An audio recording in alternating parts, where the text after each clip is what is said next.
Okay, so let's get going. It's the 22nd of July. We are headed into another beginner boost thing, and I have a lot of administrative changes to talk about. As usual, the beginner boost has always been very messy, and we adapt as we learn and we grow, and that's why, it's not, traditional educators don't like the way I do beginner boost. I really don't care. I change it up as soon as I find something new. So let me go over what's going to be different for 2024 based on stuff that happened this week. And I think it'll be fun. I'm only going to try to spend 5 to 10 minutes on this. If you want to skip past this and get right on to the learning how to use links and stuff like that, go ahead and get ready to do that right now, okay? Because I'm going to be talking about stuff that's going to be stripped out in videos going forward in the future. But I do need to talk about these changes this week with everybody who's been following along in the beginner boost. First of all, I want to, it's just the nature of learning is that you have to adapt and change. So the first thing is I am running. If you haven't noticed, you probably can't tell, but I am now running Ubuntu Linux Mint Desktop again, which is the operating system that I used for most of my life. Actually, Red Hat. I used Red Hat Fedora uh, for a while, and I want to focus on this section of a new SKILSTAK section that I just added called Beginner Boost 2424, which is next year. So we do this every year. We always start writing the stuff for next year based on the stuff that we learned this year. And the big change, and this is a really, really big change. I'm kind of happy about it, but it's got me a little tentative. We are going back to requiring metal Linux on full metal Linux. In other words, I mean, for most of the years of SkillStack, when I did one-on-one mentoring, you couldn't even get into SkillStack unless you had a very cheap computer on which to install Linux, and that was the baseline requirement. So we didn't do virtual machines for a few years. At the very beginning, we just SSH'd into a server, and everybody got really used to the server. And after the first 2 years, I realized that these kids that were leaving, people, not just kids, but when they would leave, and they would say, "Well, how am I going to do any Linux? I don't have a server." Because they never learned how to make their own, right? They never learned how to install Linux. They were just using my server and they were SSHing into it. And I was like, oh my gosh, they're really great from the command line, but they have no ability to be independent without somebody making a Linux system for them. And so from that time on, I was like, no, you have got to have, you can't even come here unless you are willing to make the sacrifice or spend the time to find a computer. So, and I wrote a section about this at the beginning of Boost before we begin here. Uh, so you'll need internet access, of course, from home or school. You'll need a reliable computer, Mac, Windows, or Linux, from which to do all of your installations and your note taking and all of that, and your streaming, watch the videos, all that. You need a minimum computer with an Intel chip on which to install Linux. Okay, at least one computer, preferably you'll need a laptop. I'm going to update this. You'll need a cheap laptop and a cheap headless headless computer like the one I have here. And I'm going to talk about that. Um, and you can get these things for easily under $170, and a minimal computer to put an Intel chip and an 8 gig USB thumb drive, of course, to do the installation. All right, so as those of you who know me have been following the boost since I started doing it in Twitch and online, know that I have really struggled with this decision because the first year we did the boost in 2020, we spent a month dealing with installation issues that were all specific to each person. And we took, I mean, it took a long time because people were all over the map with regard to what kind of computer they had, whether they had a BIOS issue here, whether they got the right computer there, what kind of computer to get, whether it had enough CPU and all of that. And my attempt next year we're going to do this year too, but my attempt next year to get around that is to make some very specific recommendations about the hardware that you should get. And one of those, just to give you an example, is the Dell Optiplex. This is a refurbished computer. I have 7 or 8 of these. This is a refurbished computer for $120 that comes with a keyboard if you want and a mouse, and is fantastic as a headless server. Way better than a Raspberry Pi, which you can't even get because they're so taken. This thing has got 3.1 gigahertz. You don't need an i7. This is a Linux server. It's got 16 DDR of RAM, 256 gigabyte SSD drive, which is lightning fast, by the way. The DDR drive. The reason I got these is to be Kubernetes etcd control planes because of the speed of their SSD. It comes with Windows 10, but we don't care. We're going to kick that off, and we're gonna be able to get those. And then I'm not selling anything. I'm not making any money off these. I'm not doing affiliate links. None of that stuff. I mean, I might put an affiliate link just because it's one way you could help. Thank me if you wanted to, because obviously I don't charge for any of this. But so this is what I'm gonna recommend that people get, right? Now the problem with this one is that you have to have a monitor, right? It uses DisplayPort, and you have to have a monitor, but it makes a great server that then you can put right next to your router, and it can just live right there. You can get a UPS on it, and it can just live there, and you can serve up all kinds of stuff. You can put your Minecraft server or whatever it is you want to put on there. You can just put it on there. And so for a first Linux on-prem server, meaning that you're doing it in your house or something, these are really, really great. Another assist machine that I recommend is the Acer laptop. I have direct personal experience with the Acer laptops.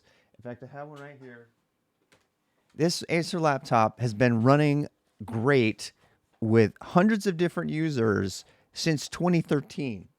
And I can't tell you how surprised I was that these under $200 laptops would take Linux so easily and would run so for so long. I mean, they eventually, when I stopped doing in-person mentoring, I actually gave the laptops to a lot of the people that were here because they were so cheap. So the other concern that I've had is, I mean, I know that's cheap for a lot of people who participate in the beginner boost are not Americans, so they don't live on American,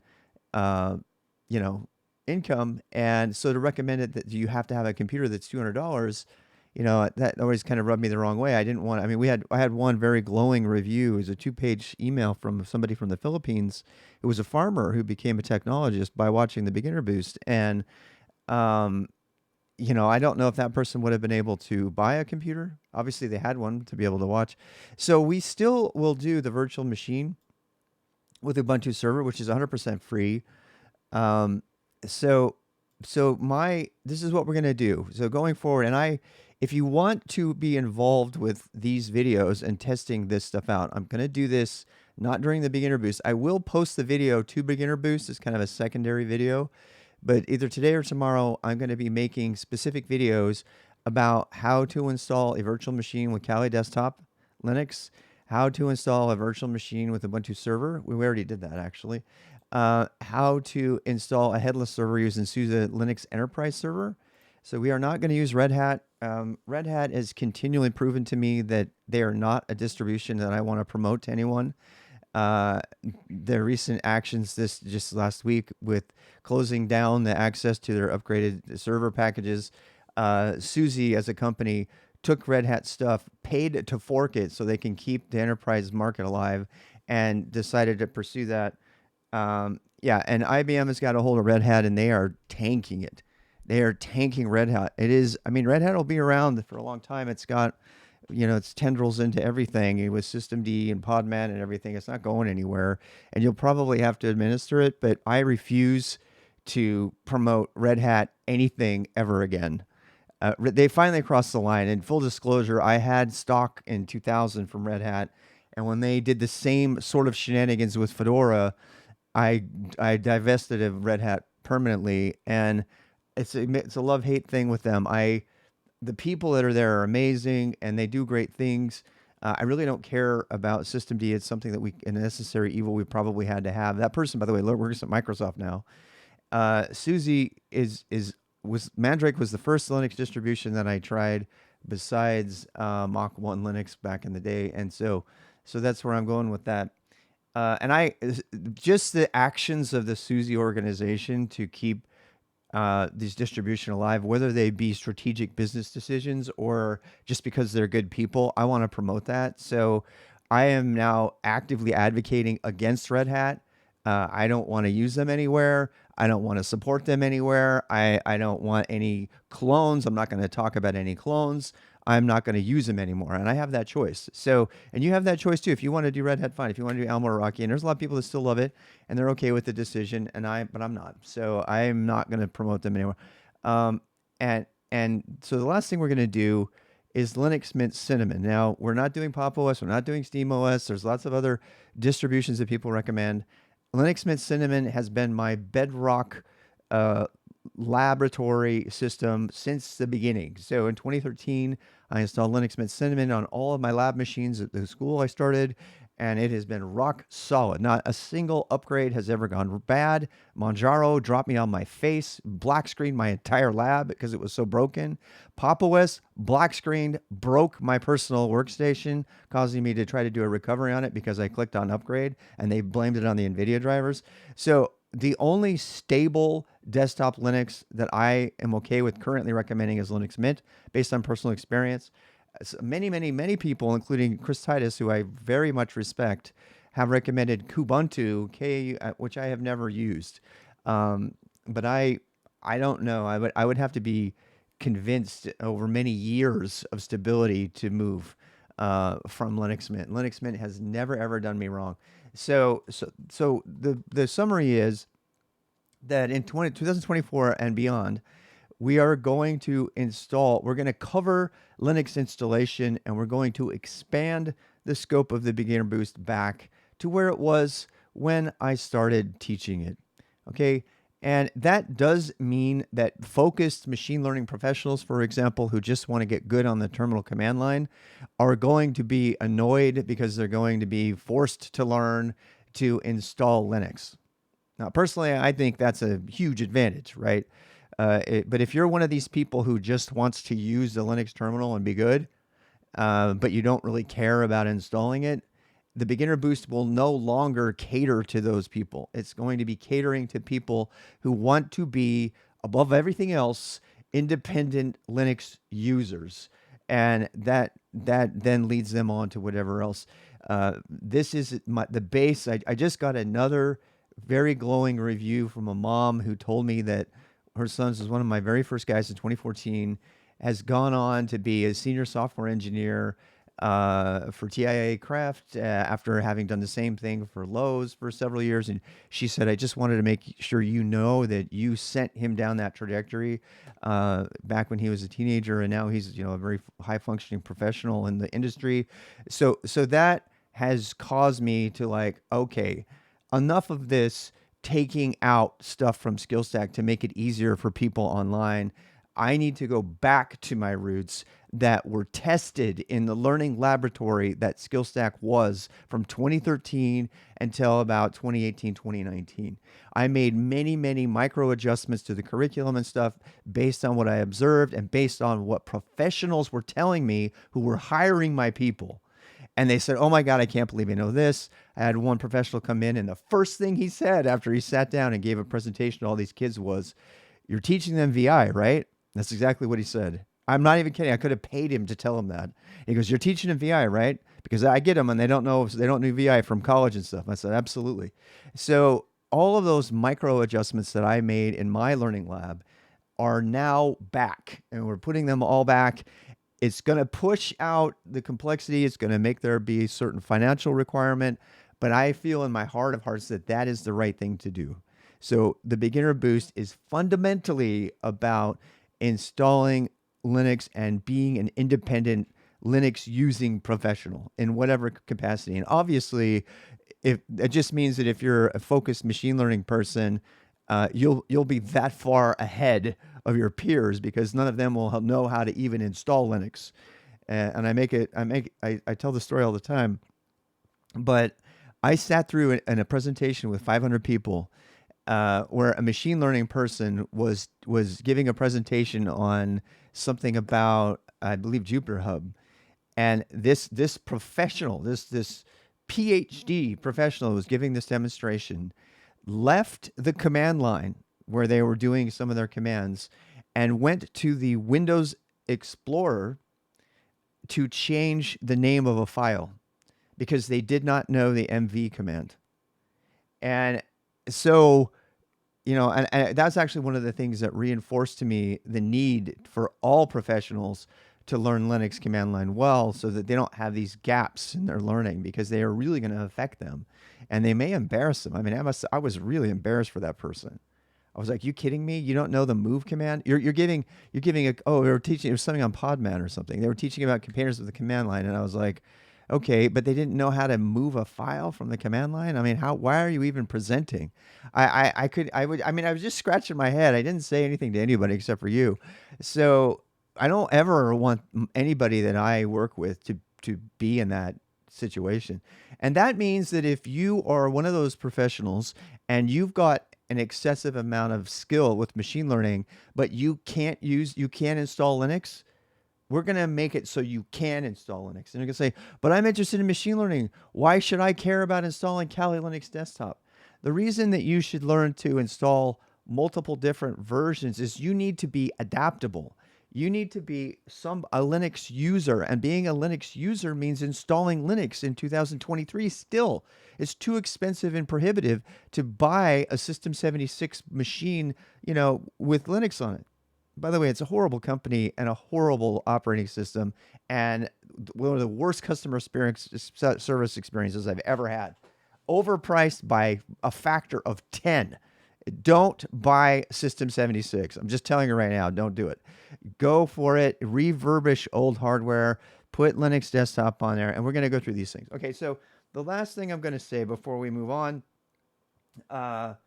this will cover, installation will cover configuration as well. This now also means that the boost is going to be prolonged somewhat because we're going to now be discussing graphic user interfaces, which I've been reminded are how wonderful they are. Another big reason that I did this is because of today's topic, searching from the internet. And I'm about to show you, but one of the most amazing things you can do with Linux on your desktop is you can integrate your lightning fast command line searching, terminal-based browsing with a graphics web browser. So, and I'm going to show you the technique, but by pushing the comma or the period, you can open an external viewer for those websites, those occasional horrible websites that require JavaScript. And so in order to get around that and keep from throwing your computer through the window because you're so mad because of the web developers being such idiots, you can push comma and you can open up that page in all its JavaScript splendor, and you can see that the integration of the Linux desktop with the command line is very powerful. You can pull up clips automatically, which I'm going to start doing. You can actually integrate whatever the desktop system, in my case, Linux Mint Cinnamon, so GNOME, you can actually open up things and you can integrate your command line shell scripts with your actual graphic user interface for those cases when you need it. Okay, so oh wow, thank you. So when we do that kind of thing, we're going to need to, it's going to take longer. It's going to take longer. And the reason I keep chopping this is because of all the time it's going to take. It's already taken me 15 minutes just to describe it, right? Let alone do it. And when I first did it, I said, okay, well, I said, well, we're just going to install Linux Workstation for Linux Mint Cinnamon. I was like, well, that would be a disservice because now you're not learning how to install a server. So we're actually going to install Linux on 4 different machines, 2 virtual machines. They don't have to be running at the same time. We're going to install a graphics desktop, Kali Linux desktop, and a virtual machine, which is one of the most common usages for a virtual machine. Hackers constantly run Kali Linux desktop, which was designed to be run from a virtual machine above all, and which, by the way, comes in a way that you don't have to run an installer. It's really nice. And then we're going to do Ubuntu Server, which is a very, very lightweight virtual machine. We did this already. And we're going to run that, and that will make it so that you can SSH into your pretend virtual server on your computer as if it were a separate headless server. But when we install the headless server, we'll install SUSE Linux Enterprise on there, so you can get an experience with another type of server, another type of package manager, in this case Zipper. We're not going to go deeply into how to do package installation and stuff. The boost is always meant to be a boost. It's not going to be comprehensive. It's just going to give you a taste of that, so you can be boosted and you can finish the rest of the learning on your own. We don't want to make people that depend on the beginner boost. We want to make people who are independent, who know how to teach themselves, but know enough to know that this is what they need to learn. And then, by the way, if you want to learn Red Hat on your own or whatever, you'll know enough to do this, right? And then we'll also install Linux Workstation, Linux Mint Cinnamon. Using this method, I actually there's one boy in particular that I helped get started. He installed 6 different operating systems in the space of a week in order to try them out. And it was amazing. I mean, he went on to do crazy, amazing things. And it was because he felt so at ease with just booting the operating system off of a computer. And that is the goal. The goal is to feel so comfortable installing Linux that you can, refurbish any old hardware without fear that you're going to break something. Yes, we will talk about why dual booting is the devil and you never should do it. There's going to be a lot of topics in there that are not covered, and we're going to cover that. Okay, so yeah, go for used enterprise hardware above Pop! OS or System 76. I completely agree. Um, we can't use Alpine. Alpine is a great distro, but people don't know why not Alpine. Alpine is a container distro, so we will install Alpine, but we're not going to install Alpine onto a machine. It's absolutely silly to do that. Alpine is designed to be installed into a container above everything else, and we will do that. We're going to cover containers, but we're not going to. I don't know where we're going to put containers. It'll probably be. I don't know if we're going to do containers first or after, but we are going to do containers, but we're just going to do them later. So yeah, Alpine is actually not, strictly speaking, it's a kernel and it's one binary. I'm not even kidding. It's a file system, a kernel, and one binary, one multi-call binary that serves everything. It's very amazing. It's my favorite distro, actually, but it's completely weird. So, but we do need to understand how to use it and stuff like that. And no, it doesn't. It has shell, but it is good to see the difference. It is busy. It's the same as BusyBox. All right, so that's the end of that. I'm actually going to pause the video and take a break so mentally I can change gears here. So this is the place to start again. If you want to come back, this will be the place to start. All right, pause. So I don't know how long it's going to take, but we're going to go until this is done. And here we are again. So thank you for your patience. Here's what I'm shooting to cover today. Why should we search the web from the internet? What was the point? I mean, from the terminal. What is the point? Isn't it slower to search from the terminal? I'll let you be the judge. I'll show you. What if a page needs to have images or JavaScript? Oh my gosh, I can't see that from the terminal. What's the difference between Lynx and W3M? 2 very good terminal text-based browsers. And what about ChatGPT? Can I get command line options from ChatGPT without opening up a web browser? Can I incorporate web searching into my scripts? Things like the weather or something like that. So this is going to be a fun one because I really love revealing this magic to people who have never seen it before. The number one question I get when I do co-working streams or I stream to Twitch Live is, how the hell did you just do that? And usually what people are referring to is me doing command line searching from my from the terminal and being able to browse the results really quickly with one hand and getting that results and cutting and pasting that text directly, sometimes code directly into other windows using tmux, which we learned last week.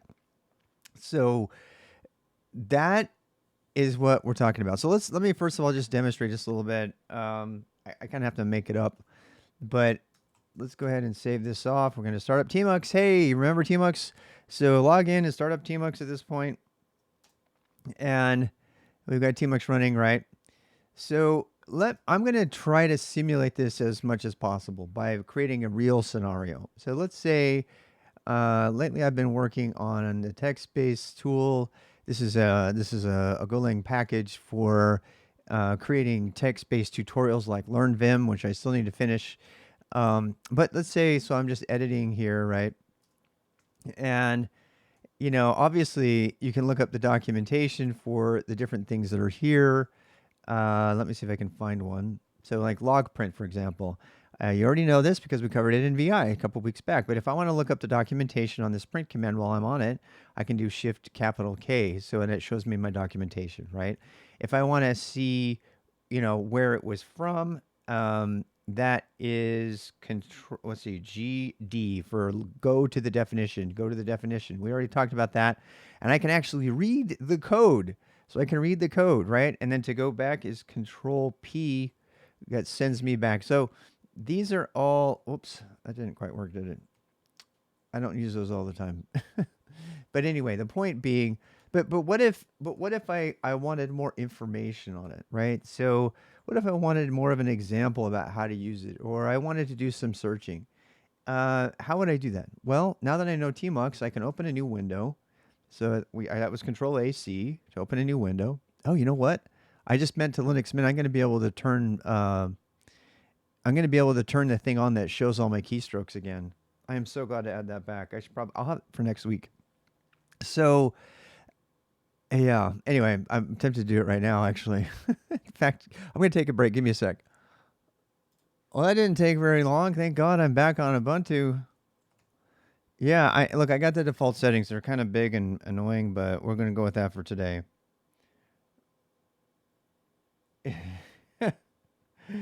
The stuff you've never heard before. Yeah, nobody even knew about ScreenKey.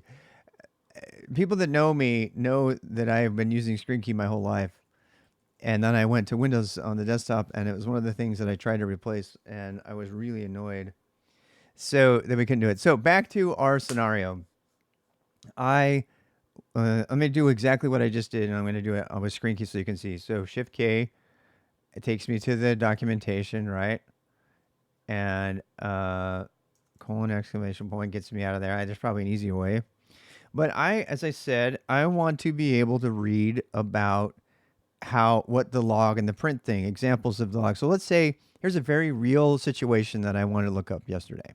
When I run my stuff, right? So this is very real. In fact, I just did this yesterday. So some of this is going to be hard to read. I apologize. But you see some of these tests up here where they're printing out different things. I wanted to be able to see right here. I already know the answer because I found it out. But right here, you'll see that I had the flags, and I wanted to be able to turn off the date stamps so that the output down here would be correct. And before it was having the date there. So I'm giving you a real situation. This is not made up, right? It's not contrived.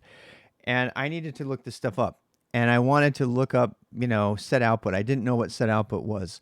And so I opened up a new terminal, Control AC, remember from tmux, right? And then I did a search from the command line, I had a question mark, and I said, disable output of prefix in Golang log.print. Big old query that goes to, in my case, DuckDuckGo. We'll talk about that. And I'm like, okay, let's go look at this. So I'm pushing J to go down. And so they're changing the default logging package. Oh, I don't want to hear about that right now. All right, so here's Stack Exchange, which unfortunately is usually the first hit. And everybody who knows this, who's been around long enough, knows that the right answer is never the first one. It's always some esoteric answer down at the bottom. So I'm pushing space to go down and read about it. And then we see here, we got a little bit of code here, right? Oh, look at that. Look at that. I can set up the logger. It has a file size, where it's going to log, what the max size is and stuff. That doesn't really get me the answer. Oh, what is this down here? Log set prefix blank. What? You mean I can turn the prefix off? I didn't know I could do that. All right, let's go down here some more. Anything else down here? Ooh, look at this. Set flogs 0. That's the about removes it from the thing, okay? Now that's just a little tiny bit of code. We look down here, here's some more stuff, right? So now I can cut and paste with my mouse if I wanted to, but because we know tmux, I can turn it into copy mode, right? And I move up here, and I move up here, and then I push space, and then I go to the end, and I hit enter, right? Got that? Okay. Would it be easier with Emacs? Hell no. Emacs is the wrong editor choice for this. It's usually the wrong editor choice. Insert and then paste. There we go. See that? So with tmux, I'm able to copy and paste between that. Yeah, we're not going to have an Emacs fight. You obviously haven't been here before. Anybody that's promoting Emacs does not understand where we're coming from. I think Emacs is a fantastic editor, but let me just say it again. Emacs is not something you can use everywhere. It's something you have to install. And the beginner boost is focused on making people productive on any Unix system above all. And then if they want to like nestle into their cozy one system for all their needs kind of people, because they're going to be kernel developers, then yeah, fine, use Emacs. It's a great editor. But good luck using Vim key bindings when you don't know how to use them. Because I don't know if you just saw, but I just used Vim key bindings to navigate through a web page with links, right? Instead of Emacs key bindings. So age-old debate about Emacs versus Vim. Vim is a default. Okay, so you can go back and forth on that. A lot of great people use Emacs. I'm not putting that down at all. It's just not the beginner boost. Beginner boost, we want people to be able to use any system independently and quickly, and you cannot do that if you burn Emacs into your fingers first. If you burn Emacs into your muscle memory, you will be useless on any system that doesn't have Emacs. Okay, that's all I want to say about that. All right, so that is how you do a search from the command line. Now, the real advantage of this is I can go back up. I'm going to use Emacs mode, Vim mode, to look up through my history, pushing the up arrow. And you'll see all of my commands. And I can actually look at all of my commands where I had a query if I wanted. Here's all of my queries. Isn't that cool? I can see every query that I ever searched for, so I don't have to do it again.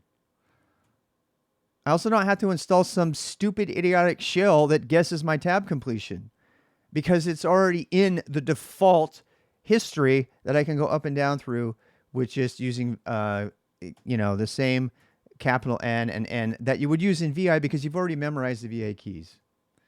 And just in case you haven't got that, how did Kevin Mitnick die? We did this one yesterday. You can go see, here we go, legendary hacker dies at 59. And by the way, I'm doing all of that browsing with one hand while I drink my smoothie.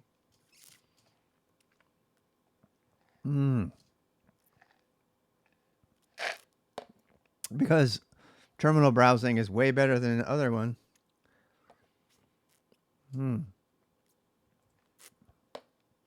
Very sad, people. Make sure you look out for for pancreatic cancer. That stuff will sneak up on you, man. Anyway, so I'm gonna go ahead and just close that one out. Now, again, we're gonna finish, demo session here. What if I wanted to use ChatGPT instead? Well, I can do that. ChatGPT, or I can use GPT, or I can use this. I can go up and I can add a question mark, and now I'm going to ask ChatGPT what it thinks. I'm sorry, but there is no information regarding the death of Kevin Mitnick, a former computer hacker. Therefore, it is unclear how I would have formatted that response as Markdown. All right. Now let's go look for something else. Let's go look for let's see. What is the best way to avoid pancreatic cancer? I'll let ChatGPT go look. I don't know if you can see the variation in color on that. You see how it's very gradient, gradual? That's because I installed Linux Mint this week, and the terminal colors are finally working the way they're supposed to. When we do our scripting toolkit, we're going to go through, we're going to talk about terminal color, how to have it, how to enable it, how to make sure you have millions of colors as opposed to just 15 or 16 or 56, and stuff like that. So I guess it's time for me to drink my smoothie a little bit because ChatGPT is thinking really, really hard about this. I'm only using ChatGPT 3.5, and we're going to get to that. Ooh, look at this one. Okay, that went off the screen, but no worries because I have tmux copy buffer mode. So I'm going to go up and I'm going to go look at it. All right, there we go. The best way to lower the risk of developing pregnant is through a combination of lifestyle changes. Avoid smoking, got it. Maintain a healthy weight, working on that. I was obese, by the way, at the beginning of the year in February, and I've dropped now 11 kilos through dancing like a madman. I'm going to do that again tonight. Come dance with me on 80s Dance Party. It's really fun. And riding my bike. So exercise regularly. Okay. By the way, tomorrow Outlive is the book club. If you want to come read the book club with us. Limit alcohol consumption. That one is a tough one. Heavy alcohol consumption has been linked to the increase of pancreatic cancer. Moderation is key. So limit alcohol intake to a moderate level. Define moderate, ChatGPT. Okay, I have to ask ChatGPT another question here just because I have to. Eat a healthy diet. Okay. Stay hydrated. Yes, this I have been doing lately. I've been doing good with that. I actually sleep with a water bottle next to me so I don't get dehydrated. Manage diabetes. Yes, my family has diabetes. Undergo regular medical checkups. Yes, I think all of those are in the book. Let's ask ChatGPT something else. I can use either GPT or the two question marks. Let's do two question marks. What is considered a moderate level of alcohol consumption? Let's see what ChatGPT has to say about that one. Past the time of 2022? Yeah, right. Here we go. A moderate level of alcohol consumption for most adults is defined as up to 1 drink per day for women, up to 2 drinks. What is a drink? What constitutes a drink, ChatGPT? However, it is important to know that individual tolerance may vary. This is true. What constitutes a single drink when considering alcohol consumption? This is very important when people have to know these things. I have to know these things.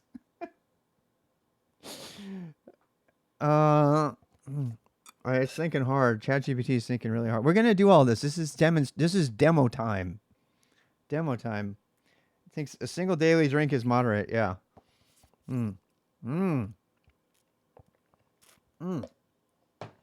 This is really good. I'm reading and drinking my smoothie. Alcohol, 14 grams of pure alcohol. This measurement is consistent across various types of alcoholic drinks. 1 regular beer, 12-ounce serving is generally considered 1 standard drink. 7% alcohol by volume. Malt liquor, okay. Table wine, 12 ounces of alcohol by volume. A 5-ounce glass typically contains 1 standard drink. It's good because I had 1 drink of red wine last night. Distilled spirits, 40% alcohol by volume. A standard drink is approximately, that's my vodka, which is all gone, by the way. 1.5, which is often found a shot of liquor. The problem is it comes with so much sugar. So that's why you got to watch out for the spirits. I know that from personal experience. The actual alcohol content specifics may vary. I used to put vodka in my smoothie. True confessions. It's very good. You should not try it unless you only do how much? Okay, how much would constitute 1 drink of vodka? 1.5 ounces. Okay, wait. If this means I can put 1.5 ounces of vodka in my green smoothie. A vodka slushy teenager. They're good, man.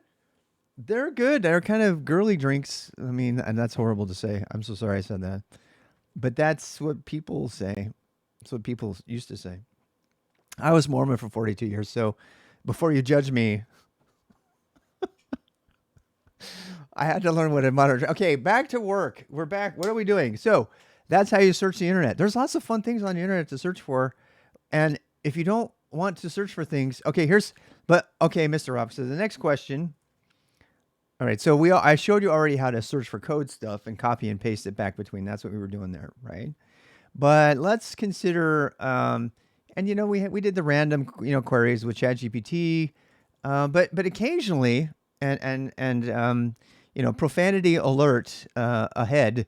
If you read my personal notes, which are filled with profanity and not suitable for work in any means, um, there's one thing above all other things that I experience on the internet, which just like pulls the profanity out me in just like artistic spew, because the one of the things this thing in web development, which we'll talk about when we do just enough web development later on in the boost, um, where we talk about something called progressive web design. And PWAs, if you've heard of the term, they're apps you can put on your phone and stuff, right?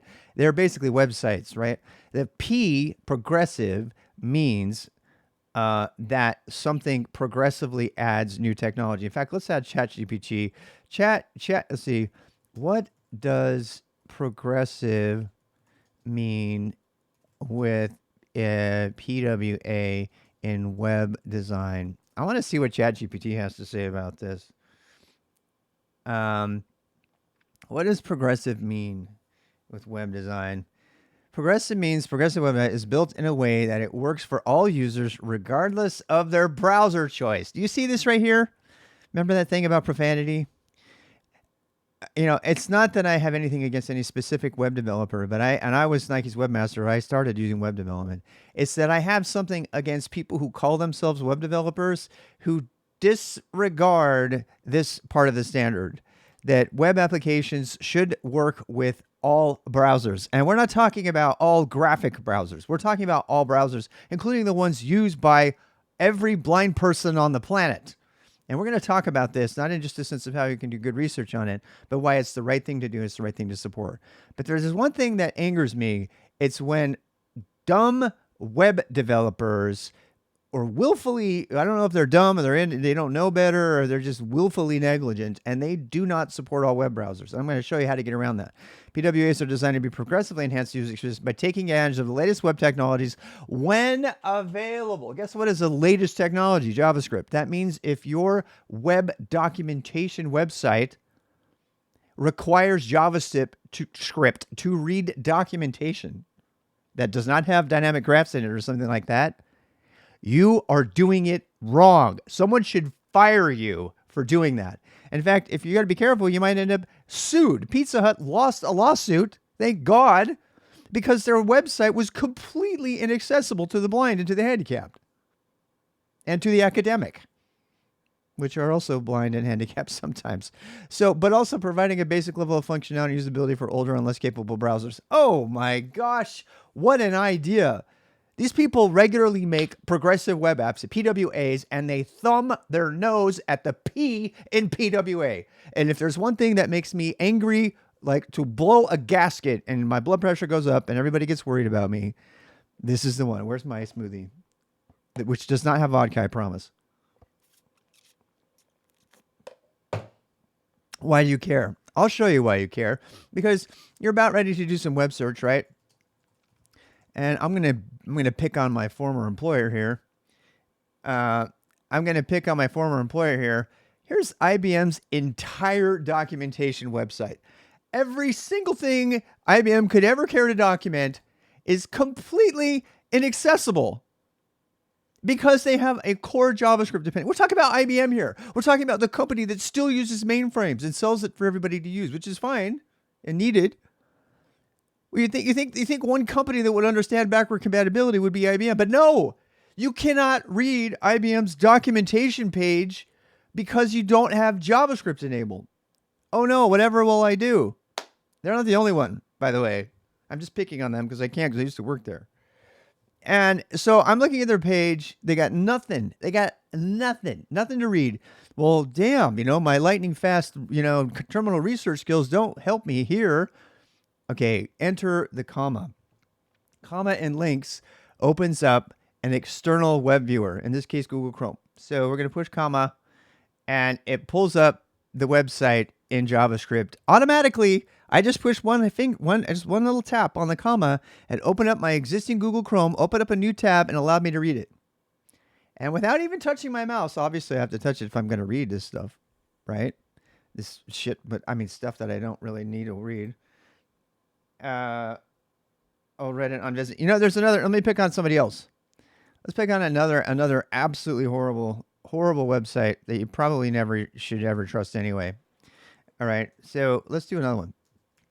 Cora. Oh my God, gets my blood boiling every time. Cora. Let's ask a question and get an answer. We have to find a site that's hosted by. There we go. My memes from there in Reddit. I can't get my memes. Cora announced a bunch of stuff. I'm trying to find a. Oh, there we go. There's a question, right? Hey, what is it like to live in North Carolina? Hey, it picked up my IP. By the way, Tim Berners-Lee, specifically, creator of the World Wide Web, said putting titles in your URLs is against compatibility and will ultimately break because you can't change them.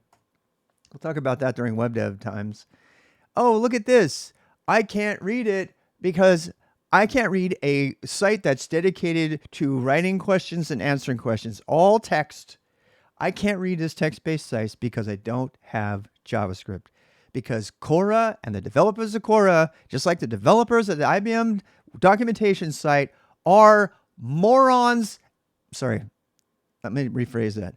They are unprofessional and should be fired on the spot because they don't support internet standards as designed by the standard thing, progressive web apps. Okay, so that's the end of that round. I could rant about that all day. It's really hard for me to come back at that. How did I get around that? I pushed the comma and it opened up my web browser. Okay, so if you want to know why this week I switched back to having Linux Mint Desktop as opposed to Windows, that thing I just did can't do it on Windows.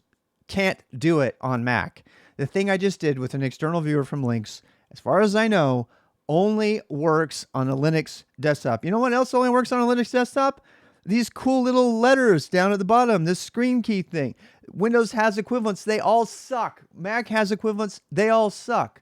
So this week has been an absolute, great week for me because I have finally owned the fact that Linux on the desktop is superior to Windows and Mac on the desktop in every way for stuff that you have. So if you have access to it, you should do that. And that is a fundamental change. It's a reversion for me back to, but I was kind of whiny. I was like, oh, but you're not going to be able to use Linux on the desktop at whatever corporation. But you got to get good with being able to survive with Windows and Mac. You know what? No, you don't, old Rob. I was so wrong. You can use Linux on your desktop. And you know what? That Mac that your company gives you, they're not going to want you to install virtual machines on it anyway. Maybe SSH, right? So what you do is if you're going to do work over that, like that, get with a terminal, SSH into your terminal from your work machine, and then use links and all this stuff. Or better yet, have two different systems because they're never going to give you enough lab machines to do all the experiments you need at work. That's why we have Home Lab and It, to talk about how you can build your own home lab out of ultra cheap refurbished hardware. And then you can do things like run your own entire Kubernetes cluster and test things that you'll never be able to test even in your development lab, because your development lab can't be completely taken down. It can't have a new root CA generated. It can't have a different DNS routing propagation. You can't be a professional in the higher end operations space without your own home lab. And that first piece of that home lab is Linux on the desktop. Rob, I'm speaking to myself here. I don't know why I allow myself to do that. I'm feeling really dumb because I have been like loving so much to switch back. And this is a very long video. It's getting longer by the second. So I'm going to go back to where I was, assuming I know how to use. Wait, why am I not switching? What's going on? Oh. Wait, where's my terminal? Please tell me I didn't kill my terminal. Yep. All right, here we go. So anyway, we saw how we can open up this Cora web page and stuff, right? So if you count it now, how do you make all of that work? Vulkan absolutely does not work fine on Linux Mint. I tried it with Zwift and it fell on its face. If you guys, okay, so I'm just going to, as a side note, people were telling me about how great Linux Desktop is, and they need to watch the 12-hour video VOD that I did 3 days ago where we couldn't get a simple Windows application like Zwift to work because Linux Desktop still has lots and lots of horrible failures. And by the way, I am not going to spoil the outcome of that video. If you want to know how to get Windows-only software to work without a hitch on any Linux desktop, you're going to have to watch the other video. And I'll tell you how, because I did it after spending 11 hours trying everybody's possible solution. And I actually found a solution that works, but I'm not going to share that here. All right. So this is the desktop that we're doing command line searching. We have command line history. So this is the end of demo time. All right. Demo time is now over. And I don't know if you can see me doing the control F bracket. To me, that's escape, right? Some of you might prefer to push escape and travel all the way up there and press escape. That's fine. All right, so let's set this up. All right, now, first of all, let's talk about how to get it so that it'll work. And we did this last week. There are certain things in the Linux world where you just have to start with somebody else's configuration and move on from there to make your own adjustments. It seems hacky, it seems dirty, but that is standard behavior in the Linux world, the Linux and Unix world. It has been since the dawn of time. It's like you take what somebody else has and you build on it, right? So the first thing you're going to need to do is you're going to have to do install apt install lynx. This is the first one we're going to cover. Okay, we're going to install Lynx. And I already have mine, so it's going to tell me I already have one. Shh, don't let anybody see my password. By the way, do not set your password to password. There, I have to say it. Someone watching that is going to say, "Hey, Mr. Rob uses password as his password." I'm going to do that. So full disclosure, don't. It's a bad password. I do it on this machine only because I stream from this machine. I don't want to have anything that you guys would guess. Anyway, so don't worry. I'm protected by my firewall and stuff. I'm not challenging you. I'm just saying. All right. So here we go. So we got Lynx installed, right? Now, this is what Lynx does normally. Let me make sure I'm using the right one. I was afraid of that. So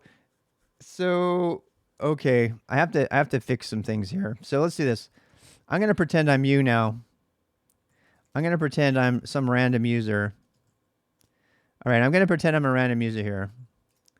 All right, so now I'm just user at TV, just like you would be, right? I don't have Lynx installed. I've never used it before. I have no idea what I'm doing. And we're going to struggle through this together so you can see what it's like, okay? So the first one is this. Let's do Lynx. All right, so we'll just do Lynx enter. And you'll see it's kind of gross, right? It's like the colors aren't particularly good. It's not using transparency. That's actually black. That color is black. Some of the things that are worse about it. So, I mean, it does have the help at the bottom. That's kind of nice, right? So you can like look at the help. And I mean, if I'm pretending like I'm a total noob right now, right? Like I've never used it. Okay, it says arrow keys up and down, right to follow a link. You should do this with me, by the way. So follow up a link, go back, left, blah, blah, blah. Okay, so let's go find a link here. Link users guide. Okay, that looks cool. We'll follow that. Oh, look, we got the Lynx users guide. We can read all about it. We can read about leaving Lynx. This is the only place Lynx is documented. Try to find Lynx internet documentation. It's practically non-existent. Why? So it's probably time for me to tell you a very brief summary of what Lynx is, where it came from, and why it's still significant in 2023. So ready, go. I'm going to do this in 3 minutes.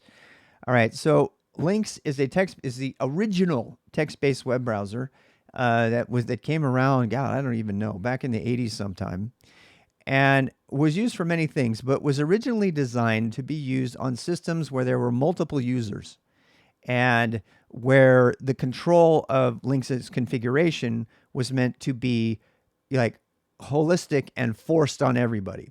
So you can imagine an old university with thousands of users on there. They wanted to allow them to browse the World Wide Web from their library terminals, using green screens. I mean, this is how far back we're going. And that was used. It was used for that. But that meant that the end user didn't get to say what their browsing session looked like. They didn't have a lot of say in it.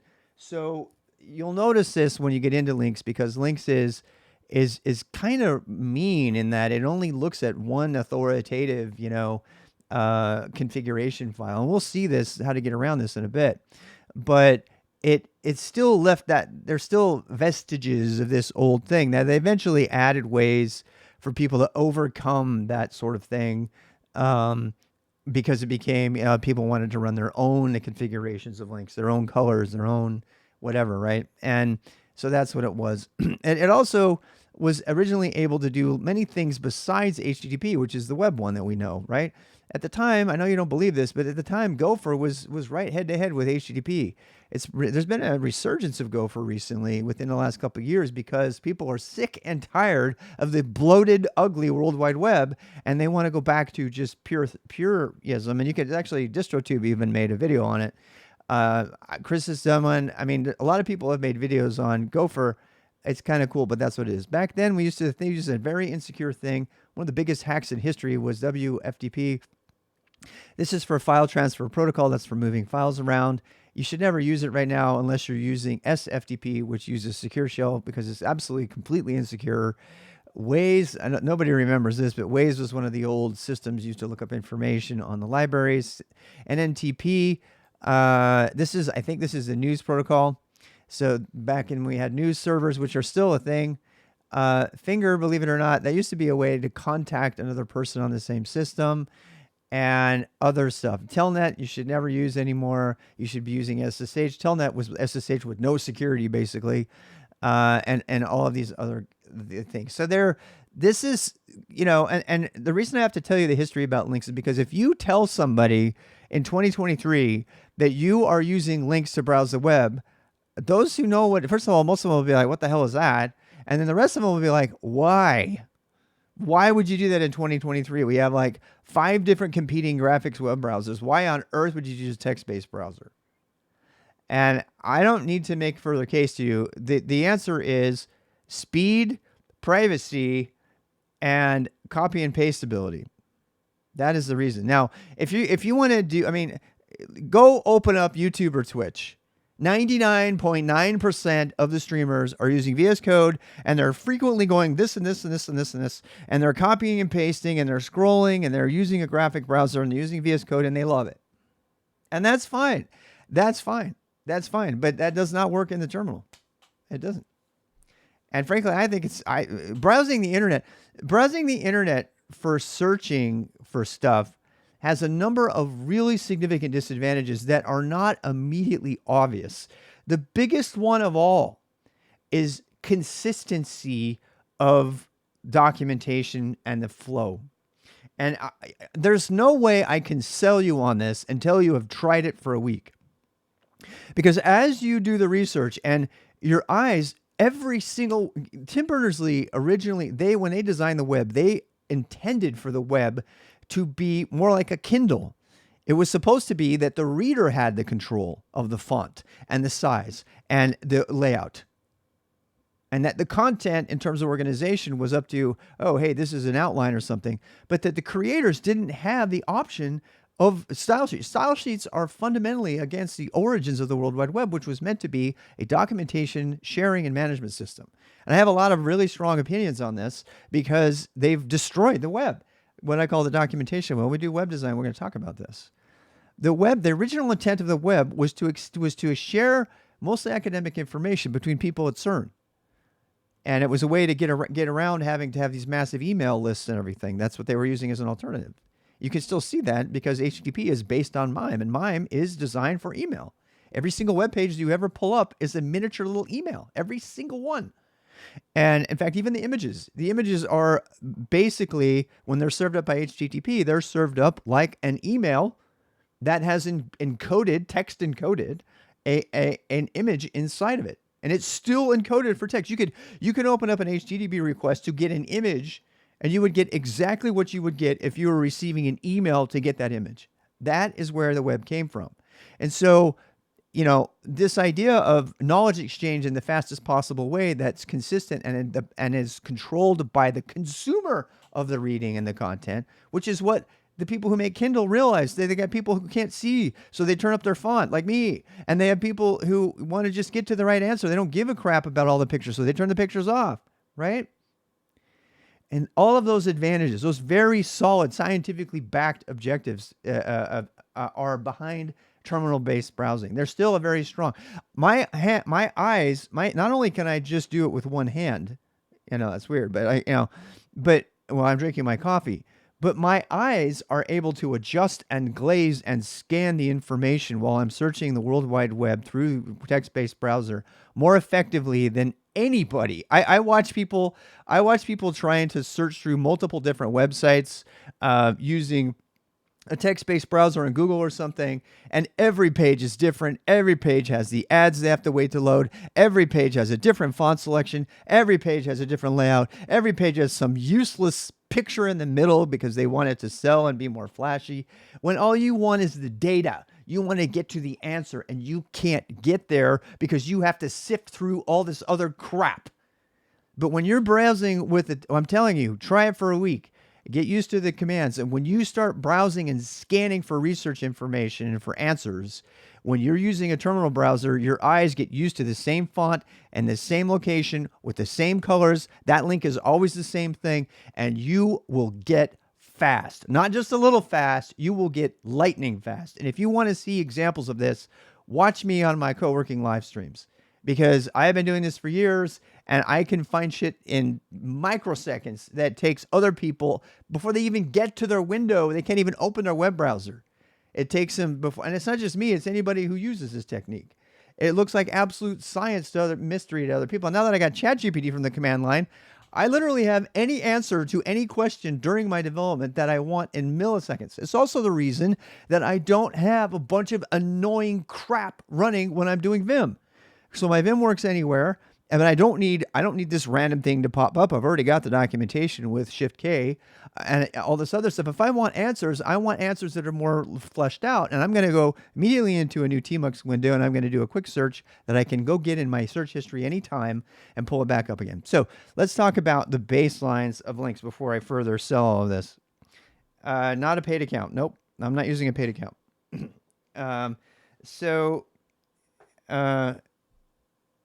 Yeah, Twitch, but why would you open Twitch on links?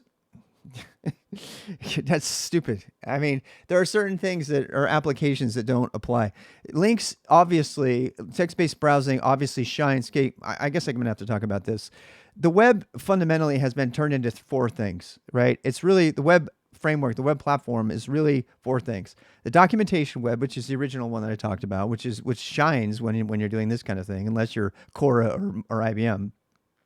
The applications web, which is the web used as a delivery mechanism for applications, web applications, PWAs, things like that, really heavily React-based. Twitch is one of those, right?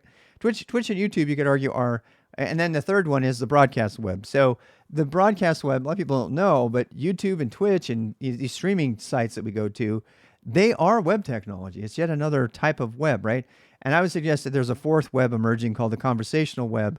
And that is the ChatGPT, the Siri-enabled web, the web where we're asking for information from the web. It's all traveling over the web, a lot of it, but it's more conversational based. And there's actually built-in conversational user interfaces into more and more websites these days. We're starting to see, online IRC or chat helpers pop up. So that it's an emerging one, but the documentation web fundamentally is the one that shines. Application web obviously falls on its face, and I don't care because I'm not using links for Twitch.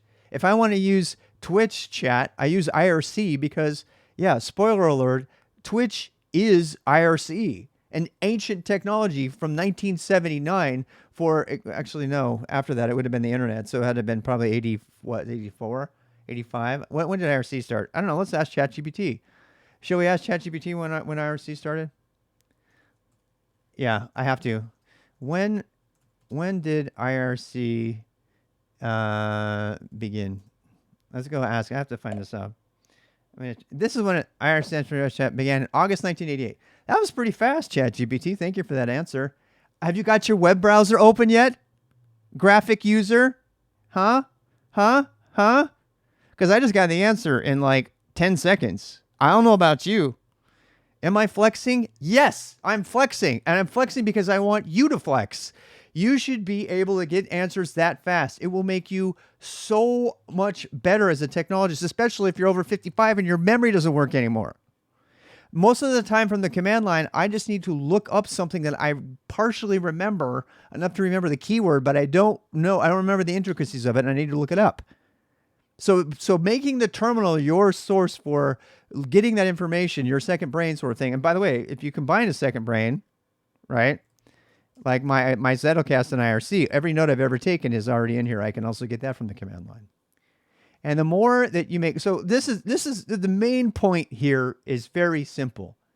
The terminal, use of the terminal, despite all of the debate to the contrary, is scientifically proven to be the fastest human computer interface on the planet for all information exchange and knowledge, except for things that require pictures. So if you have this is literally the fastest way to get to what you need.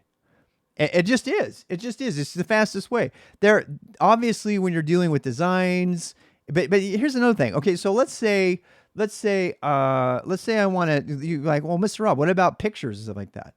Well, you can still use a command line because why? Because you can navigate to get to that thing that you want, that you know is going to be a graphic, until you get to that page, and that will speed up your time to find the thing. And then when you actually get there, you can open it up. So let's say, I don't know, let's look for something. Let's say maps of North Carolina. North Carolina. We'll go find maps of North Carolina. All right, so here's an HTML page. Let's go see if we can find that. I'm still waiting for a response so I can drink my non-alcoholic smoothie. That's taking way too long. Let me go someplace else. Why is this one taking so long? Let's go find another one. Maps of okay. Let's go find another one. World Atlas. How about that? What's that one about? I'm looking for something that's got a picture on it. Okay, so you see this right here? See this here? This is the alt text. So if you know in web development, you should know this. If you're not putting alt text on your images, shame on you. This is the alt text of an image that says, hey, there's an image there. Oh, okay. Well, I want to see the image. So, comma. Boom, there's my image, right? So I was able to like go through the search result really fast. I was looking for an image, but I found the image by using the text-based research browser. And then I got to the one I want, saw that there was an image, located where the image was, and then pushed comma and opened up the external web browser. Okay, so let's go back to the rest of that stuff. How are we gonna actually now use all of this stuff? My alt tab stopped working from screen key for some reason. It's kind of weird. All right, so we'll close that out. Okay, so we're back to user stuff here. As you can see, do you wish to send a comment? No. So that's because I was on a field that had a comment. Now it tells me to use, I can update all these different things. There's ancient tables. Honestly, most of the stuff here you don't care about. Lynx bookmarks is kind of nice, right? You can open it up. And I'm showing you this because there's no man page on Lynx really. This is the place for you to go. But most of the stuff is going to be really dated and you don't really need it. And you definitely would never use Lynx search commands. We're going to show you how to make that on the command line today. And you can have all of this stuff working. So let's go through that. All right. So you're probably done looking at, I mean, God, they want you to push the delete key to get to history. How stupid is that? I mean, that's just really stupid. So I'm telling you, you don't want the defaults for Lynx. You really don't. Not even DOS Lynx. You don't want the defaults, right? And this is one of those cases where you just have to, there's things like, if you go to certain pages, it'll actually ask you, you sure you want to quit? You know, it's all this stuff gets in your way. Do you want to accept that cookie? And you have to push yes every time. And it's like really annoying. Yeah, I know. Cookies are still a thing, unfortunately. But some of the privacy stuff is bypassed. You can even bypass paywalls using this technique a lot of times because they're too stupid. They don't know better. And another thing, there's certain sites that will consider text-based web browsers to be hacker tools. And they won't even show you anything. You know who was one of them? dev.to. Check it out. God, these people are stupid.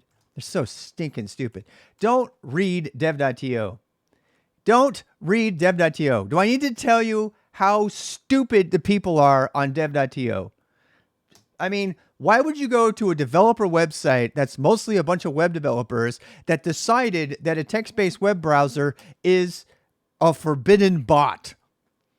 I mean, if you're that clueless, you shouldn't be making websites about development.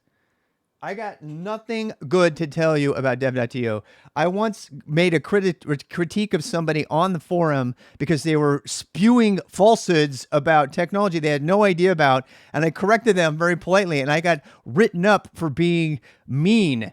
They said, you need to be nicer about everything. I said, does that mean I have to not be right? Because they wanted me to soften the blow and say, well, no, it's not my opinion. The earth is not flat. And Lynx is not a bot, you morons. So don't use dev.to, okay? But why am I telling you that? Because my Lynx browser doesn't do that. My Lynx browser doesn't do it because you know what? Because dev.to, because a bunch of morons are over there. They don't know how to filter out an HTTP user agent. And so I totally hacked Lynx through the configuration file by changing one line, user agent, and I'm able to see all their stuff. And they don't think I'm a bot anymore because they're idiots. They're idiots. They're easily to bypass. Don't go to dev.to. Don't read anything over there, anything that comes from any of them. There are a bunch of juniors that want to make their name on the world by publishing a bunch of shit before they have any experience. Okay, I'm done. That was really harsh. I don't regret a second of it, though. It's totally true. Okay, so you know how to get around that. Maybe... No, the only reason that was accepted. Okay, so now it's time for you to get your Lynx configuration file. Like, Rob, just show us how to get this. All right. So, and you don't look, you take mine and you start it, and then you go through it and you add your own. Okay. So everybody can probably guess where the files go, right? Well, this is where things get very interesting. So the Lynx command itself is incapable of running. You have to, in order to get here. I'm just going to show you. Let's do it together. Are you with me? All right, so let's go back to your browser. I'm kind of, where am I? Okay, so let's say we want to get around that, right? Well, we want to add a customization to Lynx. Let's say you did the work, the hours of work to figure out every single line of the configuration file and copy it over. You don't even know where the configuration file is, right? You're like, I don't even know where that thing is. Where does the configuration file live? And I'm going to save you some research. There is a man page, but I mean, you don't need to read all of it. Seriously, there's a bunch of stuff you don't really care about, right? And you can read through the whole thing. It still doesn't tell you what the configuration file. Wait, where is it? There we go. Configuration, lynx.cfg, lynxrc, lynx key maps, blah, blah, blah. All right. So, I'm just going to tell you that it stores the configuration in... And there's all these environment variables you can set to overcome everything. It's really annoying. I know. I don't know how much you want to know, but I want you to know where to go get to it so you can go read about it, right? Other language support, stuff like that. So anyway, so the first thing you're going to need to download, is you're going to need to make, depending on your system, and this is always hard because it's a chicken and the egg kind of situation, right? You need to go get a file. Okay, so the file that you're going to need to go get... Why is my alt not working? There we go. Okay, so you're going to need to go to github.com, /dot for dot file. Dot or dot files, either one work. And inside it, we're going to do a command for this. I'm just showing you where it is. So under Lynx right here is all the stuff that we're going to be using. All right. Now, by the way, if you just want to run Lynx and take a look at it, you can use it. I made a container for it. Otherwise, you can look at these files. Now, this is a chicken and the egg scenario. You don't know about Bash yet. We haven't gone through Bash, which is next. So we're going to be doing some things that technically you should learn Bash before you do it. But I want you to have a working browser to do research before we get into this so you can start looking things up and practicing. So we're going to look at that. This is the shell script to install it. We're going to do all of these steps one at a time. And then we have these two files. So Lynx configuration is broken down into two different files. One of them is the lynx.cfg file. And as you can see, the actual location for this is user local lib lynx.cfg, right? Normally that's where it lives, but we're going to get around that and I'm going to show you how. And the second thing is lynx.lss. This is what sets up the colors. This is like something like 10 years before CSS. So this is their way of setting up colors. These colors have been set up based on my Groovebox theme. You may not like the colors that I've picked, and you might want to change them yourself and experiment, but this is going to get you started. Okay, so the short answer is, I mean, if you want to fix this for everything on your system, you just download these files and you put the files where Lynx expects to find them, which is in user local lib lynx.cfg. Okay. Let's go ahead and try that now. All right. So how do I download the file, Mr. Rob? Well, we learned this a little bit before, but another thing that we're going to cover this week and next is how to use curl to get files. So part of this interaction, all of the stuff that goes under getting stuff from the internet, from the command line, it goes into the same umbrella.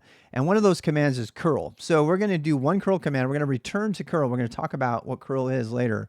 But for right now, we're just going to click on raw, which is going to give me this, actually the URL, I think. Doesn't that give the raw URL? Oh, that's the whole file. If you want to, you can just get the whole file and then just copy and paste it. I mean, that's another way, but let's use the curl command instead. So if you use the curl command, you click on raw, you get this raw file here, right? Now, the kind of thing that's kind of fun with this is that now that I'm on Linux Mint, I can actually right click and just save, and it will save it to the hard drive, and I can actually move it where I want it to, right? I could do it that way, but let's do it like the cool way. Let's pretend like you have a server and you don't have access to that kind of stuff. So we're going to copy this URL, and we're going to go to, what is up with redirects not working? Okay, here we go. So now we're going to go get it.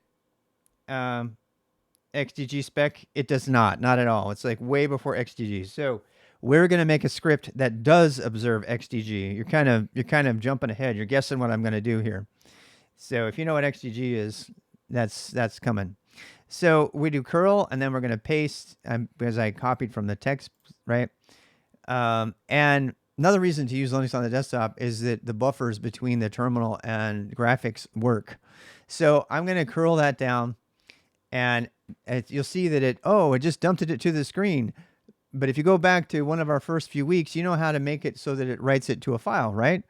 So we can do lots of things. We can redirect it to a file, or we can do this. We can do -o and say lynx.cfg, or we can use -O. Capital O, what does capital O do? That saves it with the same name. And so we're going to do that, and we'll see now that we have a lynx.cfg file. All right. Quick note on curl versus wget. Wget is great if you want to copy a lot of things. Curl is the standard for everything else, and it's also very important to use curl when doing any kind of cloud native API development. So very critical that you learn curl, not so critical that you learn wget, even though every stinking video on the web is wget in it. All right, so I actually can go up in my history. I can't use VI keys in my history. Why not? Because I need set-o VI. We haven't covered this yet, but if you want to use VI, if you want to turn your history into a big VI session, just do set-o VI, and you'll have that. The default is Emacs, because the people that made Bash used Emacs. It's one of the greatest inconsistencies of life. I don't know why that is a thing. You can always find Vim on any system, but the history browsing utility is set to use Emacs, even though there's no Emacs to be found on any of those systems. It's one of the great Unix, inexplicable problems out there. So by using VI, by the way, I can go to find the CFG. Let's do that. So I can type /CFG, and it will jump to the head. I mean, it should jump to the T. Why isn't it doing CFG? Oh, let's do TC. Let's just do TC, and then we'll do and. Why isn't it going to my CFG? That's weird. There's something wrong with the VI settings on this new user. Anyway, so we'll just use that, and we're going to change this word. So CW, and we're going to change it to LSS because we know, right? And then we go dash capital O, and then we'll grab it as the same name. And there we go. Oh, because libread is still Emacs-ish. Yeah, you can change libreadme to Vim mode as well. Yeah, that's what I have in my bash RC. I didn't realize that was a separate thing. Yeah. So you see Emacs versus Vim bindings all over and in the Unix world. And 9 times out of 10, though, Vim will win. So there's a lot of things like K9S comes to mind, which has Vim bindings built in by default. So I'm telling you, Vim bindings is the way to go first. If you want to use Emacs after that, great. So now we have these 2 files, right? And that's all well and good, but how do we get the system to use them? Well, that answer is actually in the lynx.cfg file. And you see here, it says put the file over here, right? Now, you should have access to the system to do this. You might have to do it with sudo. Now, I happen to know that my user doesn't have sudo access here, but if I did, I would do sudo copy lynx.cfg into user local bin. Oh, wait, what was it? User local bin? I don't remember. What is it? What was it? Oh, user local lib. Whoops. Okay, so copy lynx CFG to user local lib. All right, I have no permission, so sudo. People will tell you to do exclamation point there. I think that's stupid. I don't have sudo access, so it's not going to work. So I'm going to go do it from my other machine where I know it works, right? I'm going to copy. I happen to have, don't tell you, but I actually have one in the right place. Lynx.cfg. And we're not going to cover this today, by the way. We're going to when we cover customizing your bash environment, we're going to go through what XGG is, what is .config, and all that. So just know that I pretend like I downloaded it, okay? I'm going to copy that to user local lib. Hopefully this will work. And we're going to sudo that. This is all related to the chicken and the egg problem that I have.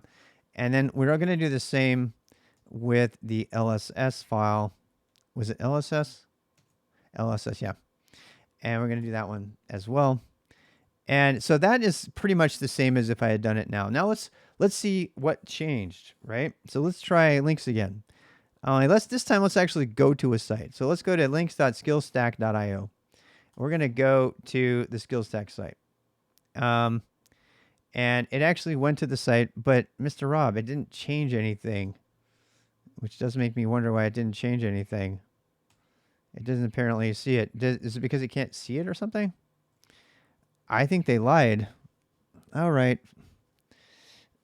I was afraid of this. It's the whole chicken and the egg problem. It should have loaded it. It didn't load it.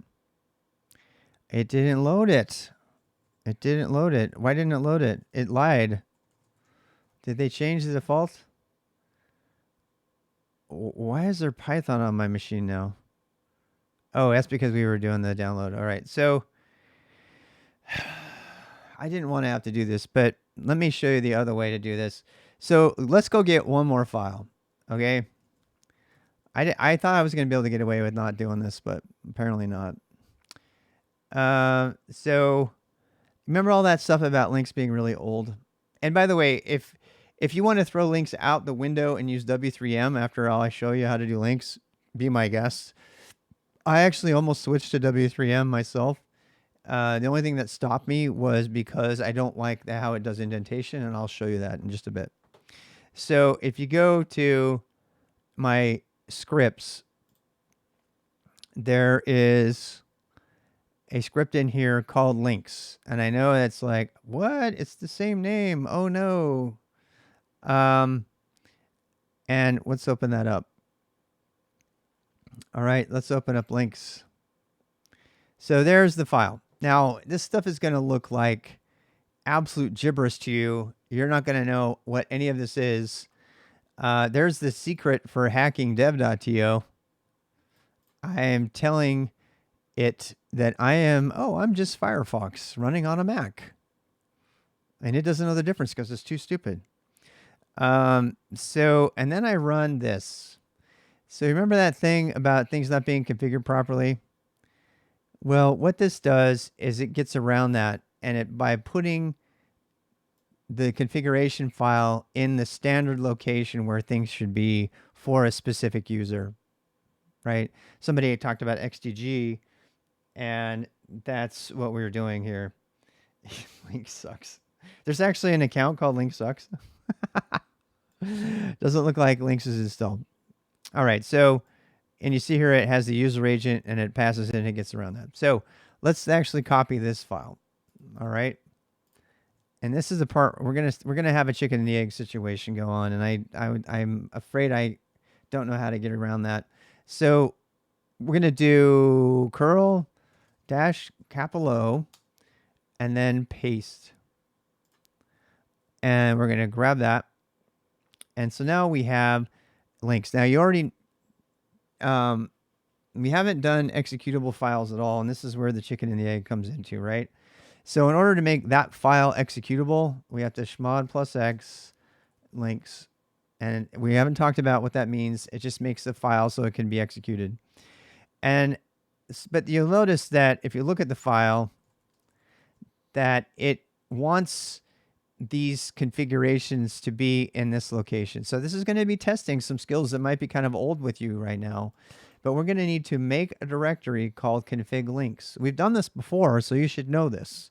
So we're going to do make dir -p dot config /links, enter.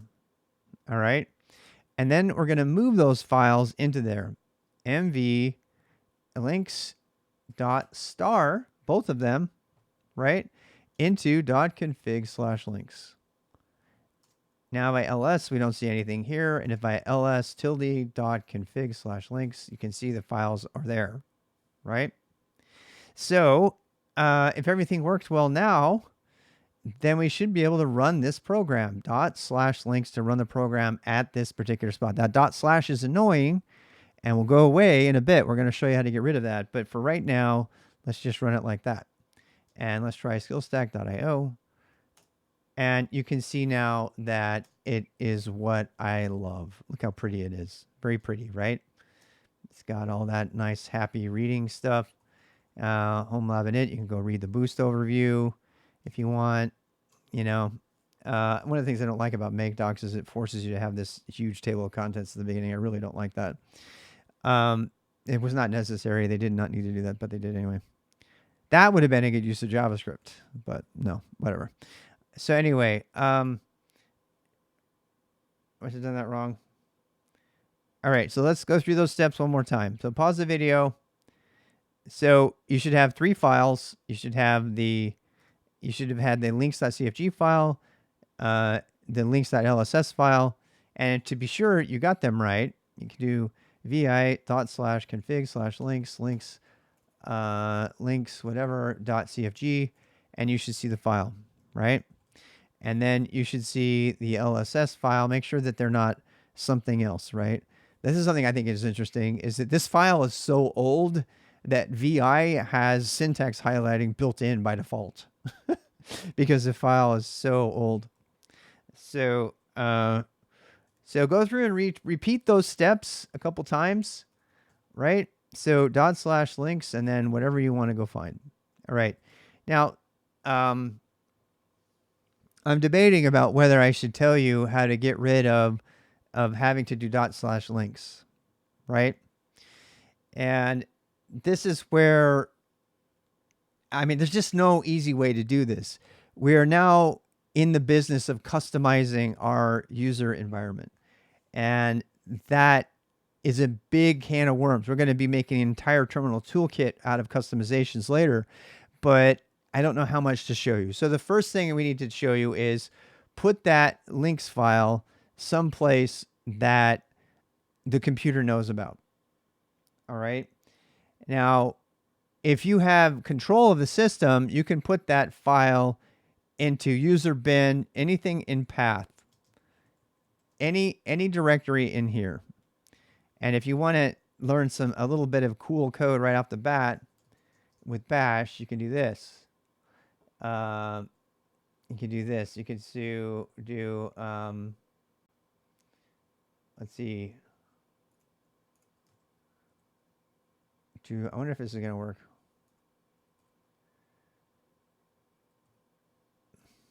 Nope, not quite. I can't remember it. There's like a little trick you can do. Yeah.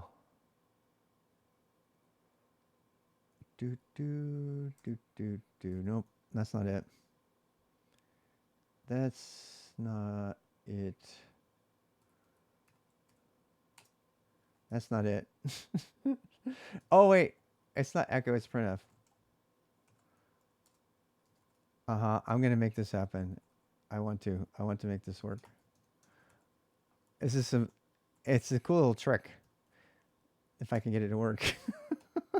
Come on, Rob. Oh wait. We need to put this in double quotes. Oh, gosh dang it. I can't do it. Did you guys get it? Somebody else. There we go. Finally. It's dash capital O. All right. Okay, so you don't have to copy the setup command. That's why we didn't use wget. Wget grabbed the whole file directory, and you don't want that. So that's why I didn't want to use wget. This is actually a little preview of something called parameter expansion. So what this did is it replaced the path. Here's the path, right? It replaced this part of the path with actually that was too much. I did too much. Let me just do this. There we go. That's all. Yeah. So it just replaced it with a line return, right? Another way to do that would be echo dash n. God damn, the terminal here is really messed up. Echo dash n, I think it is. No, is it dash n or e? Dash e. There we go. Another one, echo dash e, but echo dash e is not pausing. So anyway, your dash o instead of, yeah, the dash o, you have to put the name after it. Dash capital O makes it use the same name. So there you go. And by the way, now's the time to go open up your GitHub and take those notes, right? You can go back and watch the video, but it's good for you to take notes right now. And it looks like we're gonna be doing a 3-hour video today, but oh well. So this is every one of these paths is where the computer will look to run a program. And you'll notice that none of them have your current directory in it, right? The current working directory. And that's why when you type links like this, it doesn't know where to find it. It finds that one. But you don't want it to run that one. You want it to run yours. You want it to run your copy of links instead of the one from the system. And the way to do that is /links, right? And then it opens up this one that's been configured properly. That's super important. And when we talk about building our bash toolkit, we're going to go into that a lot more in a lot more detail. What makes a file executable, that whole chmod plus x thing, what just happened there. We're going to be repeating all that, but I just have to get links ready. We got to have these things up in front. And this, again, is the reason to use W3M instead of links. If you don't want to deal with any of this, just use W3M with its defaults and you'll be fine. Now, but I personally highly prefer links, mostly because I can just use one hand to navigate. I can set up my external navigator tools a little bit, viewing tools a little bit easier.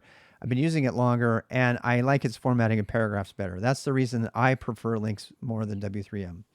All right, so once you get those things done, it's just a matter of creating a place to put executable programs, right?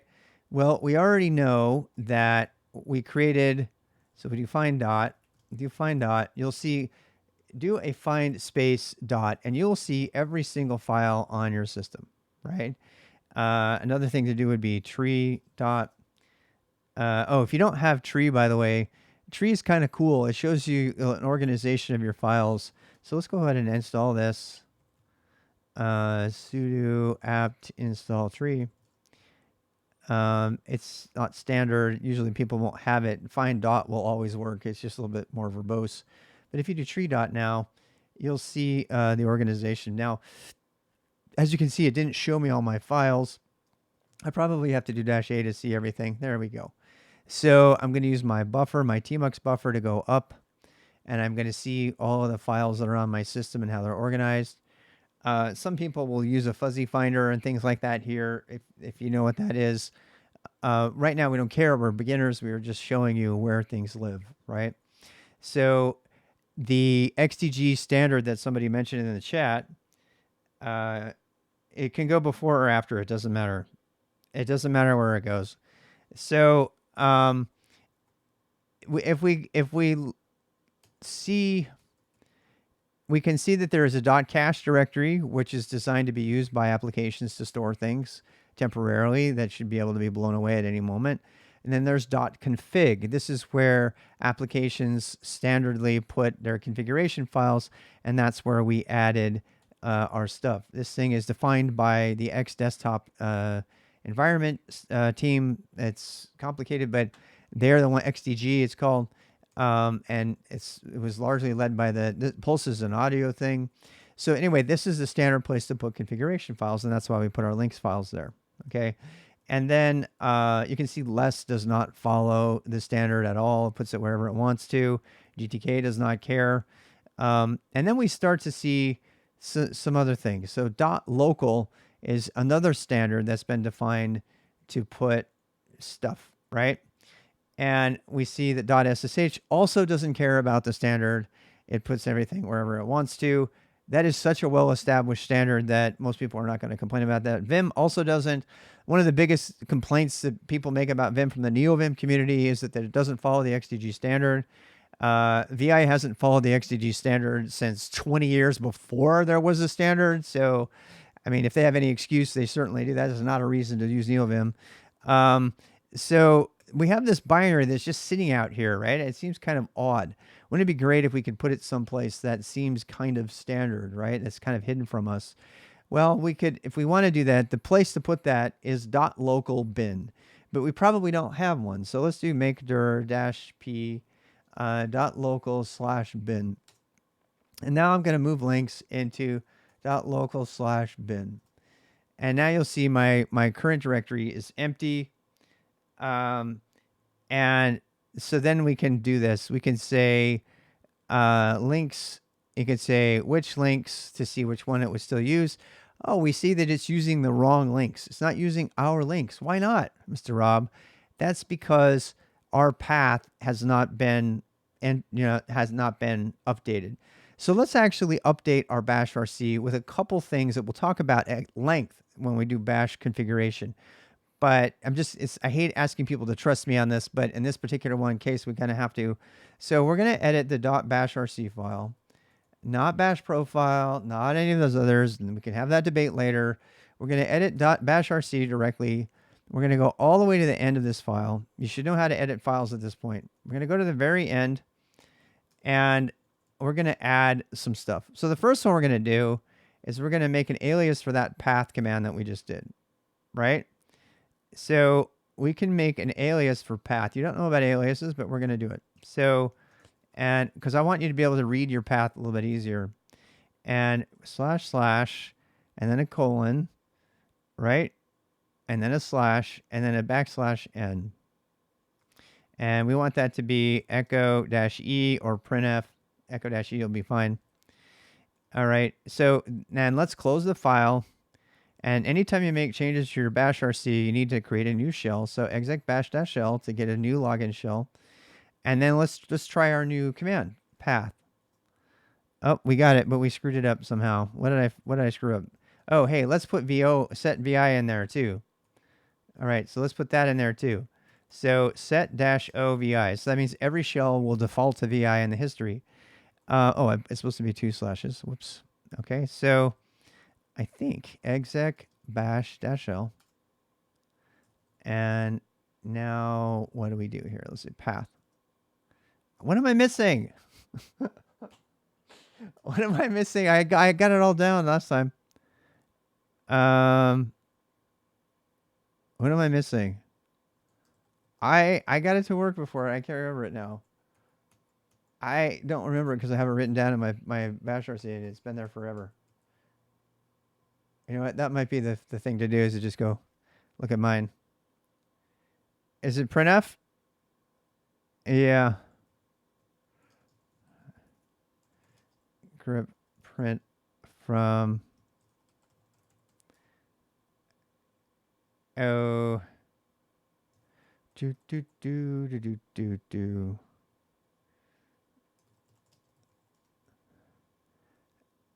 Oh, I have echo in there. Huh. I wonder why. What am I missing? Someone help me. Oh, it's probably because I had another one in there.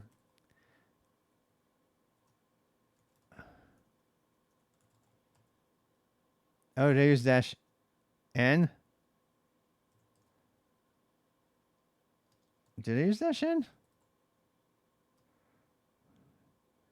Oh, I have to have another one of these. Oh, I know it. I know what it is now. It's dash E. Yeah, but we have to have two quotes in there. This is yeah.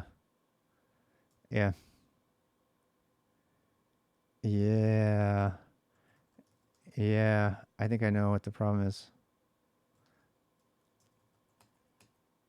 Yeah, welcome to.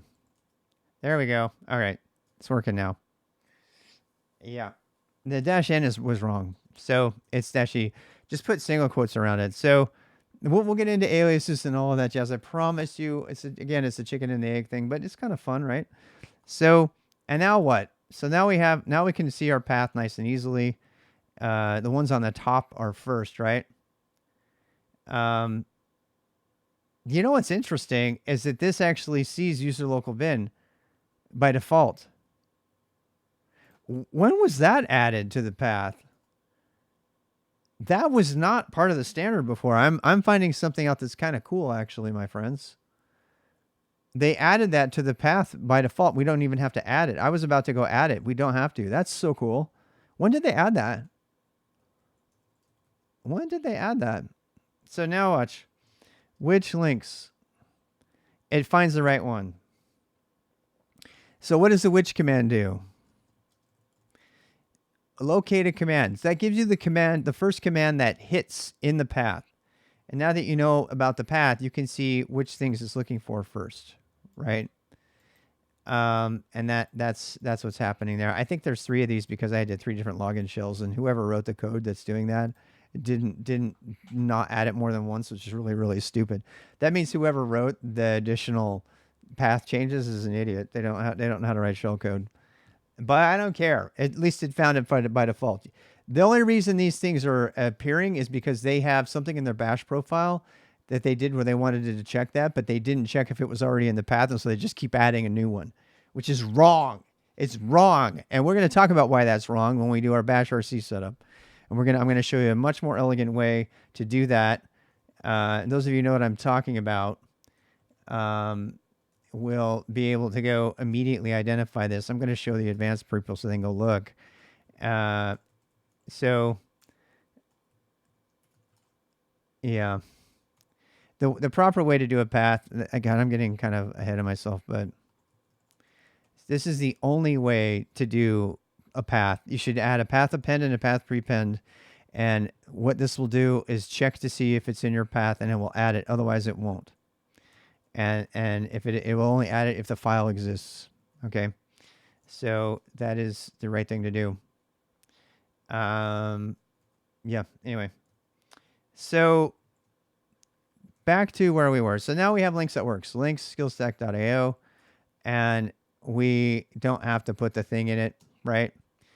And so but Mr. Rob, what is SKILSTAK? I want to be able to search from the command line. Okay, so we need to add a couple more things, and so question mark is just an alias.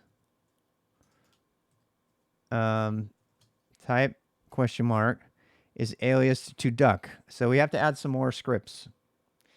All right, and I didn't say it would be easy today. I just said I would cover it. So now that we have a .local bin, we can go get another script. All right. We're going to go get another script. And if you want to, you can just change the name from links up here to DUCK. And here we have the DuckDuckGo script. You can copy and paste that into a new file, or you can try your curl. You try your command at curl again, right? So copy. Let's use curl this time again. We're going to go back to curl. Assuming I can get back. Here we go. So then I do curl. Only this time we're going to use a different thing for curl. So if you forget the commands, by the way, man curl, right? I mean, it's hard to look them up, but you can look them up, and you can go down here, and it'll show where it's going to write it and stuff like that. So I'm going to show you one of the options here that we're going to use. And usually this is how it goes, though. You usually pick up new options one at a time. You don't learn the whole thing at once, right? Usually you're learning little bits and pieces as you go. And that's just the Unix and Linux way. This week I learned about new GRP command. I'd never even used it before in 40 years. So continue to resume. Nope. So we don't want to do that. We don't want a cookie jar. Create directories. Ooh. Create file modes. Lots of cool stuff in here. Data binary, data raw, data encoder. We're not going to use any of that. Dash data, not using that. Delegation. Nope. Disable, disallow. Do URL, dump header. Engine, blah, blah, blah. Fill with body. Sometimes it's easier to just, let's do this one with a redirect because I know how to do that. All right, so let's do it again. Curl and then paste. Okay, so there's our URL, right? And when I do that, it prints it all to the screen. You remember that stuff we did about redirection and all of that? Well, take a moment, pause the video right now. I'm giving you a quiz question. How do I make it so instead of printing that to the screen, I can redirect it into a file inside of .config/bin/duck? How would you do that? Pause the video right now, test yourself, and then turn it on and see if you get the answer. You should already know how to do that. All right, so let's go up here. We'll go here, redirect to .config/bin/duck. No such file or directory. Uh-oh. It's not config, is it? It's .local. I was wrong. Change it to local. Enter. All right. So can I run my program now? No. Permission denied. Why? Pause the video. What do I need to do? Whenever you have a program that you're going to run, the answer is I need to chmod it, right? So chmod plus X. I don't know why I say chmod. I just do. Local bin duck. Yep, U plus X or plus X, either one. Of course, plus X makes everybody able to run it. And so now I can type duck. And it's like, oh, hey, it's DuckDuckGo, right? But let's do this. Let's do duck space SKILSTAK. Uh-oh. It didn't seem to do it. Why not? URL and code not found. Oh, damn. Looks like I have a dependency. So let's go grab that file now. All right. So how do I do that? I'm going up in my history to the curl command, and I'm just going to reuse my curl command. And instead of duck, I'm going to do URL encode. And I don't want to overwrite duck. I want to make a new file, URL encode. All right. I want to get good at copying files, so this is good practice. So then we do that. All right. Now let's practice it. Duck SKILSTAK. What? It's not doing it. Uh-oh. Permission denied.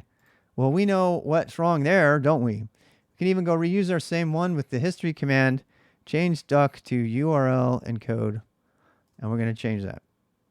Right? And now we're going to do it again. Duck SKILSTAK. Hey, there we go. Now it works. Right? But Mr. Rob, so I can do this now, right? Nope. Because there's no such thing as a command for question mark. Pause the video. I'm going to ask a question and then pause the video and see if you can do this. You already know how to do this. How do you make an alias that is the question mark that is an alias for the duck command? Pause the video. See if you know the answer. You already know it. All right. And now come back. Here's how you do it. You're going to go add the .bashrc. You go to the end. And then I'm going to add another alias. Yep. Alias. Question mark, believe it or not. In this case, you might have to put in quotes around it. Equals And this is a little tricky, right? But it equals duck. Now you can put that in quotes if it makes you feel happy. You don't need to. All right. All right. Now it should work, right, Mr. Rob? Nope. Why can't it find the command? Pause the video. Answer the question. The answer is because it's not, you haven't updated. Bash exec bash -l to reload your shell. Now, question mark skill stack. There we go. We got it. Now, like, isn't it good? I noticed to be alive.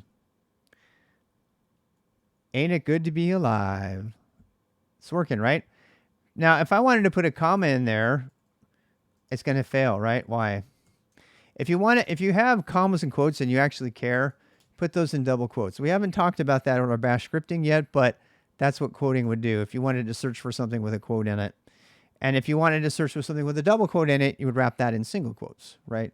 We haven't done a lot with escaping. As you can see, I don't normally do a lot of that. A lot of times I'll just take the comma out and just search for it anyway, or the whatever. And that's the way to go do that. All right. Now, if you want extra credit, make another one that's got 3 question marks that searches on Google itself. Right? So let me show what I mean. What is SKILSTAK?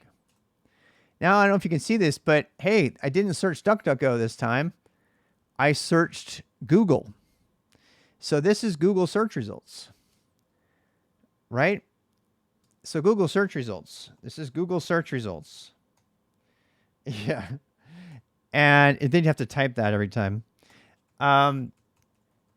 So sometimes you might want that. And you can, if you want other extra credit, set it up so you can search Bing. And I'm going to show you, if you change duck to Google, you'll see here's the command for Google. Okay. If you want to search for Bing, I don't know why you would, but if you want to use Bing, there's the Bing one. All right. But here's a fun one. Mr. Rob, I want 2 question marks. This is a recent change I just made to use ChatGPT instead. So if I have 2 question marks, I want it to ask the question from ChatGPT. All right, so it's going to go ask the question, what is SKILSTAK? Let's see how long it takes. And get a drink here. SKILSTAK is a coding school that offers, damn, that's pretty well written. I wonder who wrote it.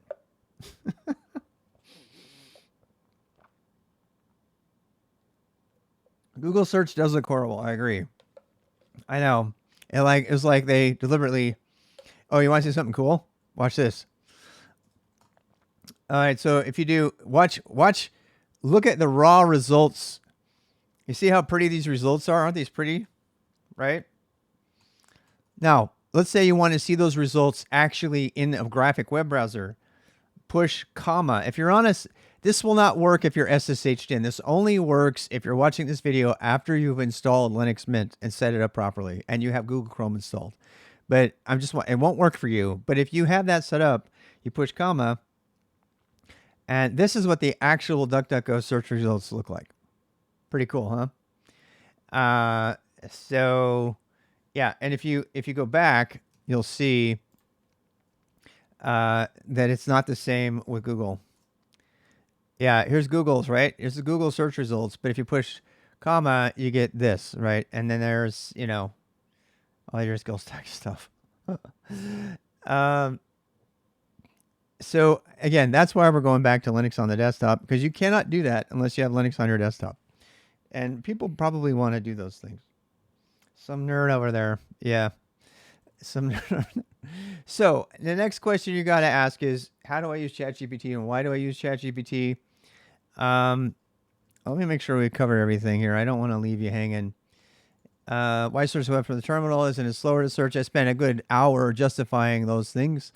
JavaScript, what do? I showed you how to do that. But again, you have to have lynx. I'm sorry, you have to have Chrome installed and you have to be using Linux with GNOME on, not with GNOME, but Linux on your desktop. And I told you at the beginning of this video, that's one of the main reasons we're going back to having Linux on the desktop. The video doesn't exist now, but by the time you're seeing this, maybe it will. I am going to add videos about how to install a Linux desktop on a laptop, a very cheap laptop. And I have a capture card, which I just got yesterday, so I can show you the entire process of installing, which is one of the things that was holding me back from doing that. The last thing to do is we need to look at W3M really quickly. And we're not going to spend a lot of time because we don't have to configure it at all. By default, it's really great.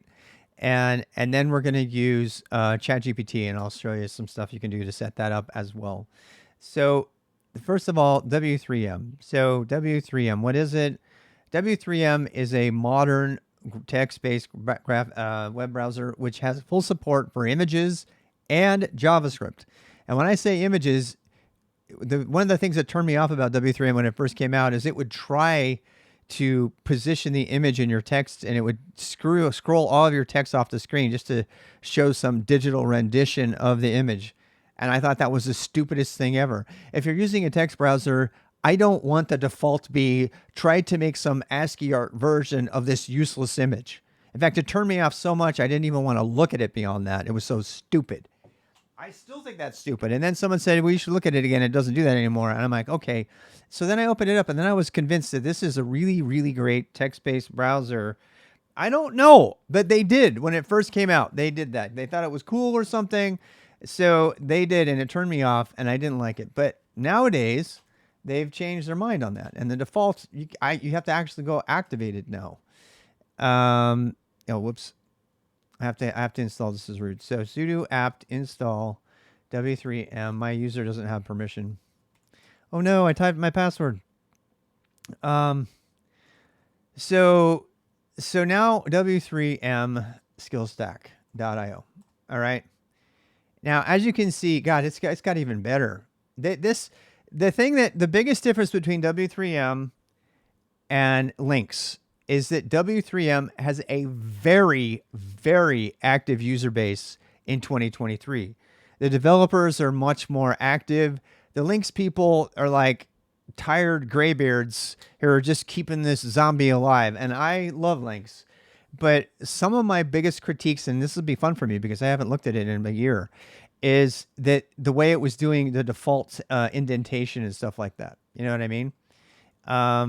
But as you can see right out of the gate, VI navigation is on. VI navigation is on.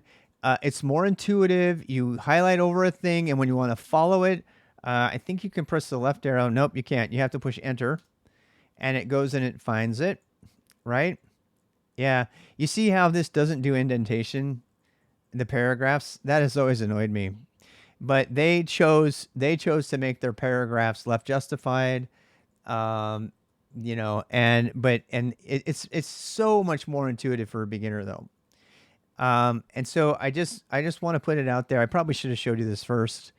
Again, I'm using Vim navigation with one hand.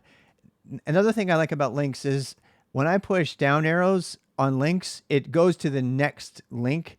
And when I want to page down, I push space, right? So oh God, that's not good. Yeah, I don't even know how to go back. How do you go back? What's back? Question mark. Backward. I don't know how to go back. Anyway, there is a way to go back. I mean, this looks really good. This looks like they've really taken it up a notch. How do I follow? If I push space, is it going to go to it? Did it go to it? It didn't. It went down to the bottom, I think.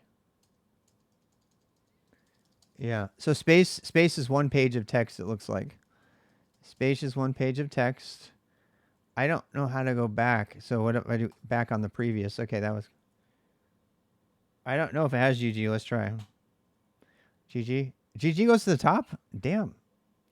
Dude, I've been saying that W3M has almost convinced me to use it instead of Lynx. Because I didn't have to do any of that other crap. Shift B, what does that do? It goes back? Shift B goes back? Why did they make that a two-handed thing? That's annoying. The thing I like about, I bet I can probably change it. The thing I really, really like about Lynx is I can navigate. So when I push the down arrows down and up, it jumps between links. And if I want to go through the page, I push space, right? And when I want to go back to the previous page, I push H and it goes back.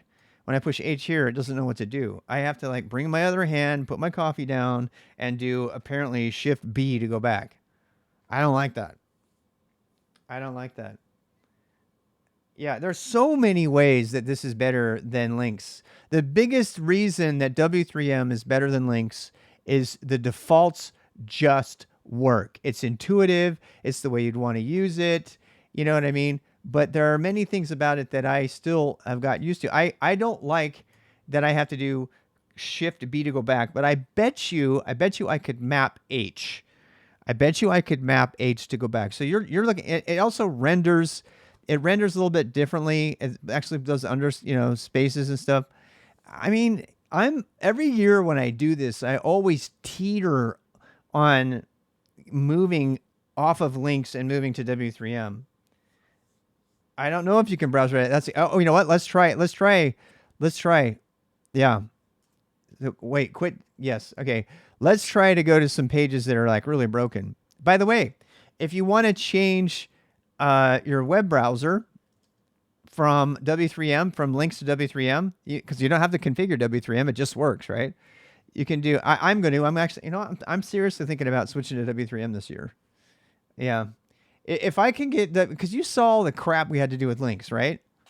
If it'll do external browser opening, which I have a feeling it will, and if it will, I can get over the paragraph formatting. I really can. That's not a thing. And if I can get it to navigate a little bit better, I don't like that you have to spam the keys to get to the links. I like it. I like my J and K to jump between links, so it goes right to the link on the current view, which I'm probably sure you can configure in there. So anyway, if you want to change that though, so let's do local bin, and if you want to change your DuckDuckGo search to use W3M, you can see here it's already commented out. I can just activate that instead, right? You can activate that one instead, and now you don't even have to restart your browser or anything, or your shell, and you can say what is SKILSTAK, right? And now it will actually use W3M for your search. Look at that. Look at how much better that happened. Wow. It does text entry. I mean, Lynx does text entry too, but this is like really well. That's good. So this actually has form entry. Yeah, the link navigation thing is annoying for me. If I could get that to work, I would totally switch. I would. If somebody figures it out, please let me know. But look at how clean the output is. Now it just needs Comic Sans. So like, look, I normally here to follow this link, I would push L, but L is not mapped.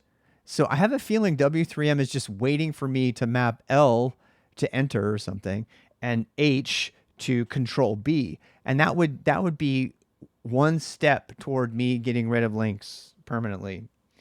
What? What do you put in your link script to make it use W3M? I just showed you. I just uncommented it. So I took this line. This line was already in it. Exec links URL, and I changed it to exec W3M URL.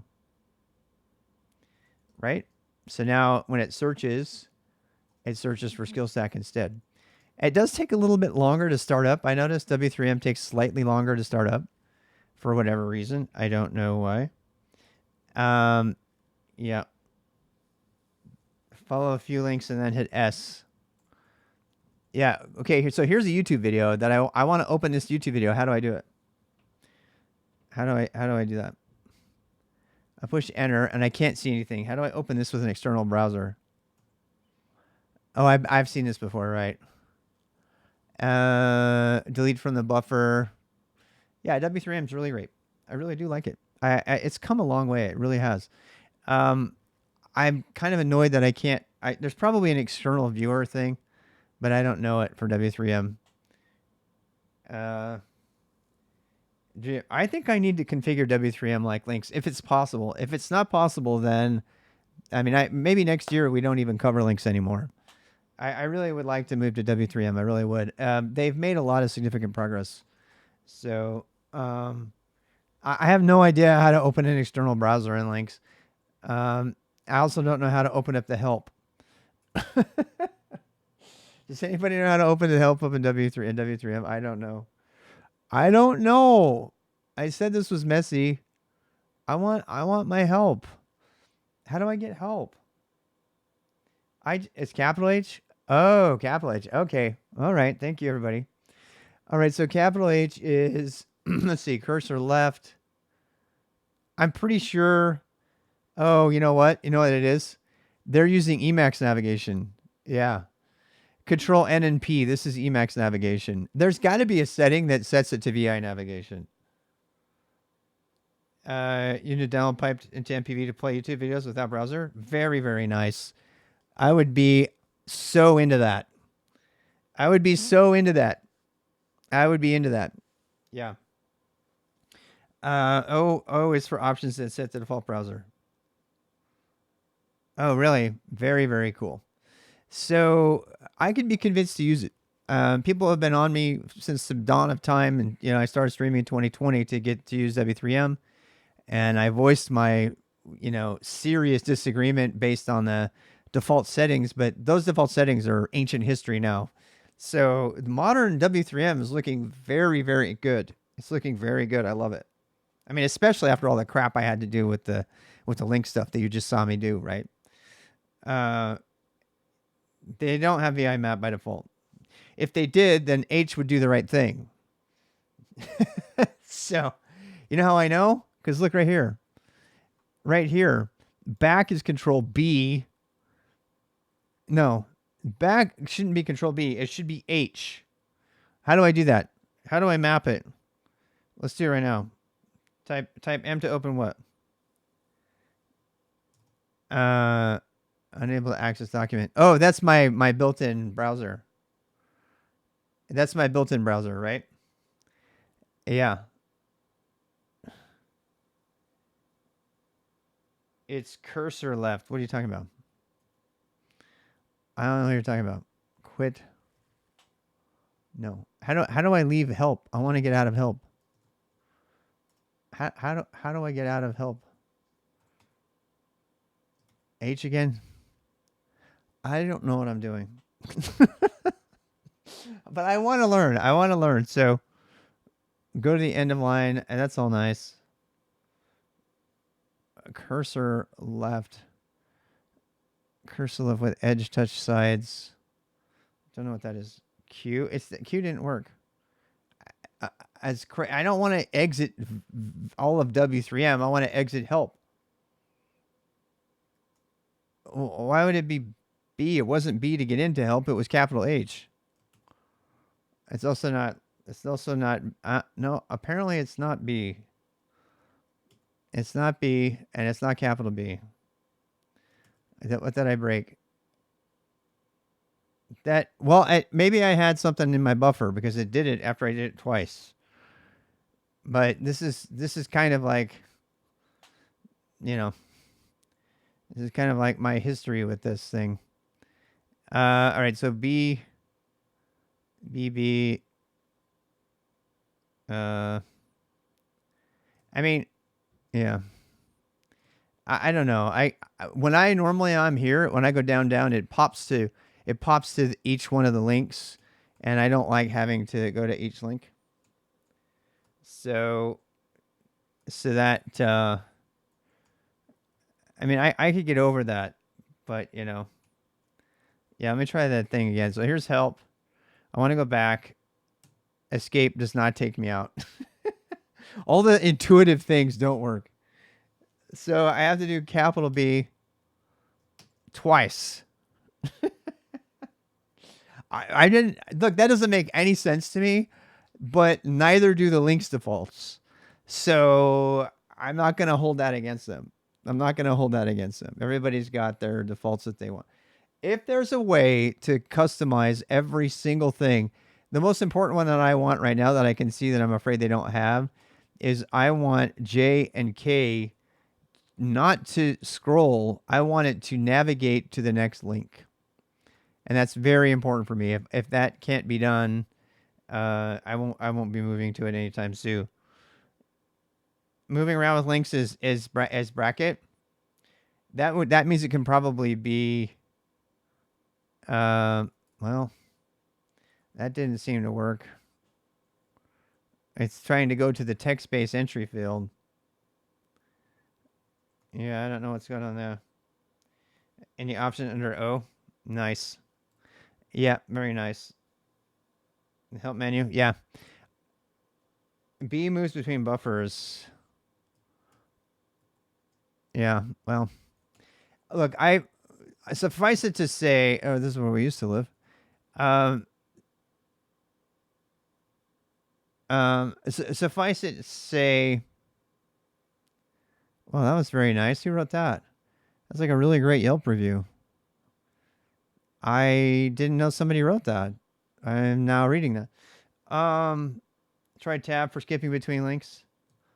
Oh, okay. Now we're talking. Does it shift tab to go back? You know what I don't like about that? I have to use two hands. I have to put my coffee down. I don't want to put my coffee down. I don't want to put my. That's all supposed to solve my pinky. I don't want to do. My pinkies are weak. I have weak pinkies. Take your pinky game up a notch. Key map. Yeah. Oh, someone has a good key map. Very good find. Very good find. Okay, so this video's going long. Let's agree to break, and next week we'll report. But by next week, Mossy. Do I pinky? I definitely pinky, but I am so spoiled by navigating with one hand and drinking my coffee in the other hand. I'm like reading research. I'm reading, doing whatever I need to, and I refuse to use two hands. If I cannot navigate with one hand to do my research with text-based research, then I'm not interested. And I have a feeling though that I can easily do that. I just have to set up the mappings for W3M.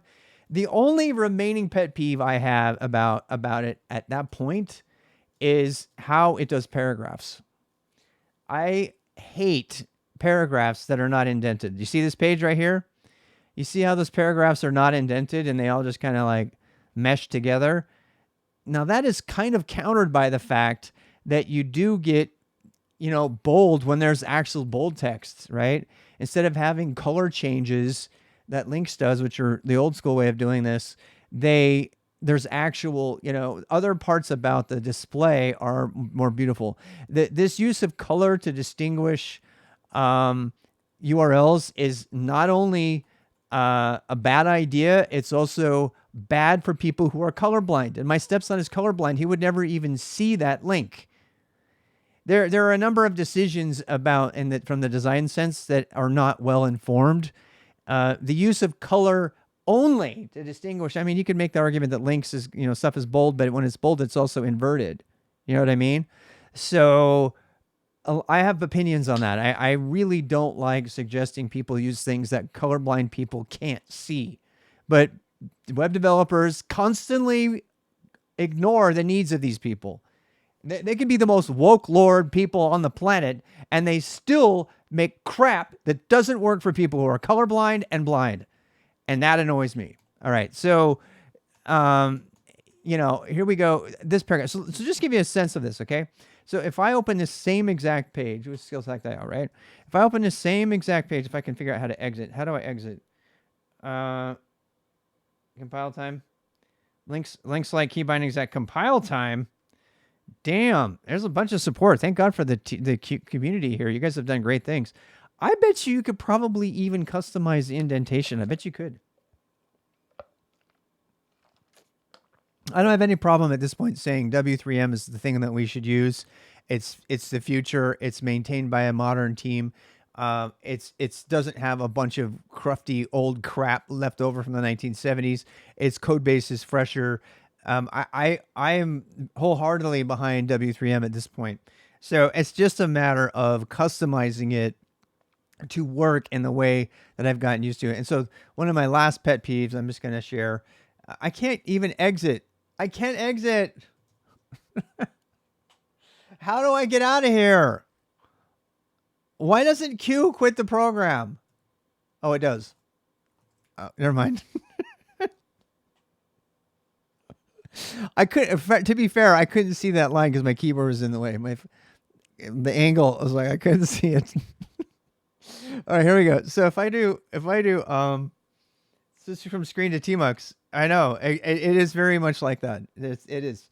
So, but having the consistency between the two, there's a lot of similarity.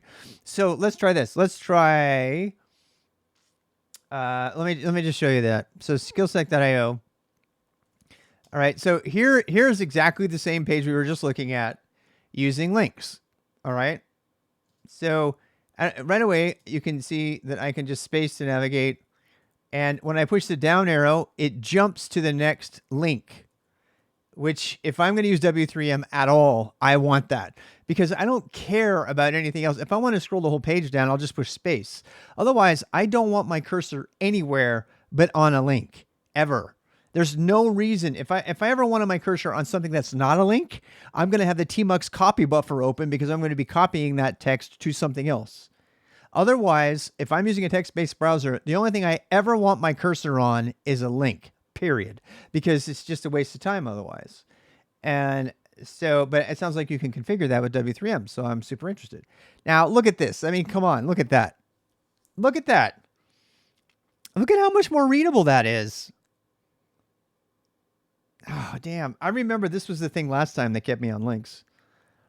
This was the thing that kept me on links, is it was so much easier to read the page.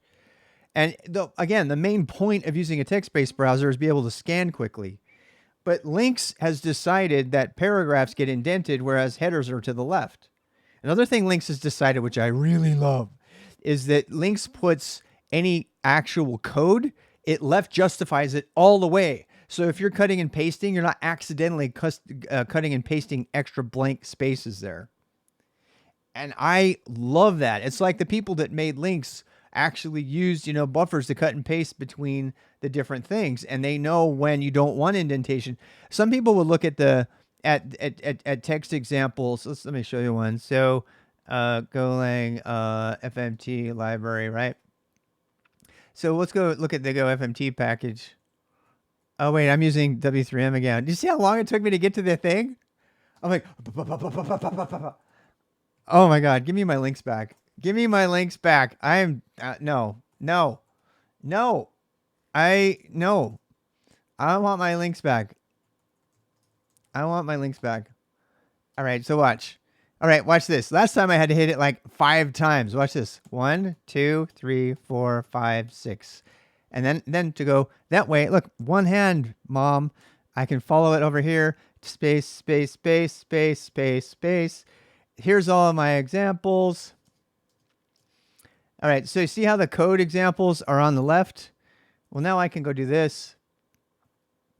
I can go up here, 0, bam, bam, and do that. If I do that, if they indent that, then that's a bunch of indentation I didn't want. So it's harder to read. Granted, when you get to the code stuff, it's harder to read. It's all left justified. But it's fine because the rest of the text is always indented. Always indented. And the headers are really easy to see. Yeah. So, yeah, why would you do that? I don't care about the numeric thing. That's stupid. I'm staying on links. It's just not worth it to me. Links works. I know it's a pain in the ass to set up, but look at how much cleaner this is to read. It's like insanely how much better it is. I can't.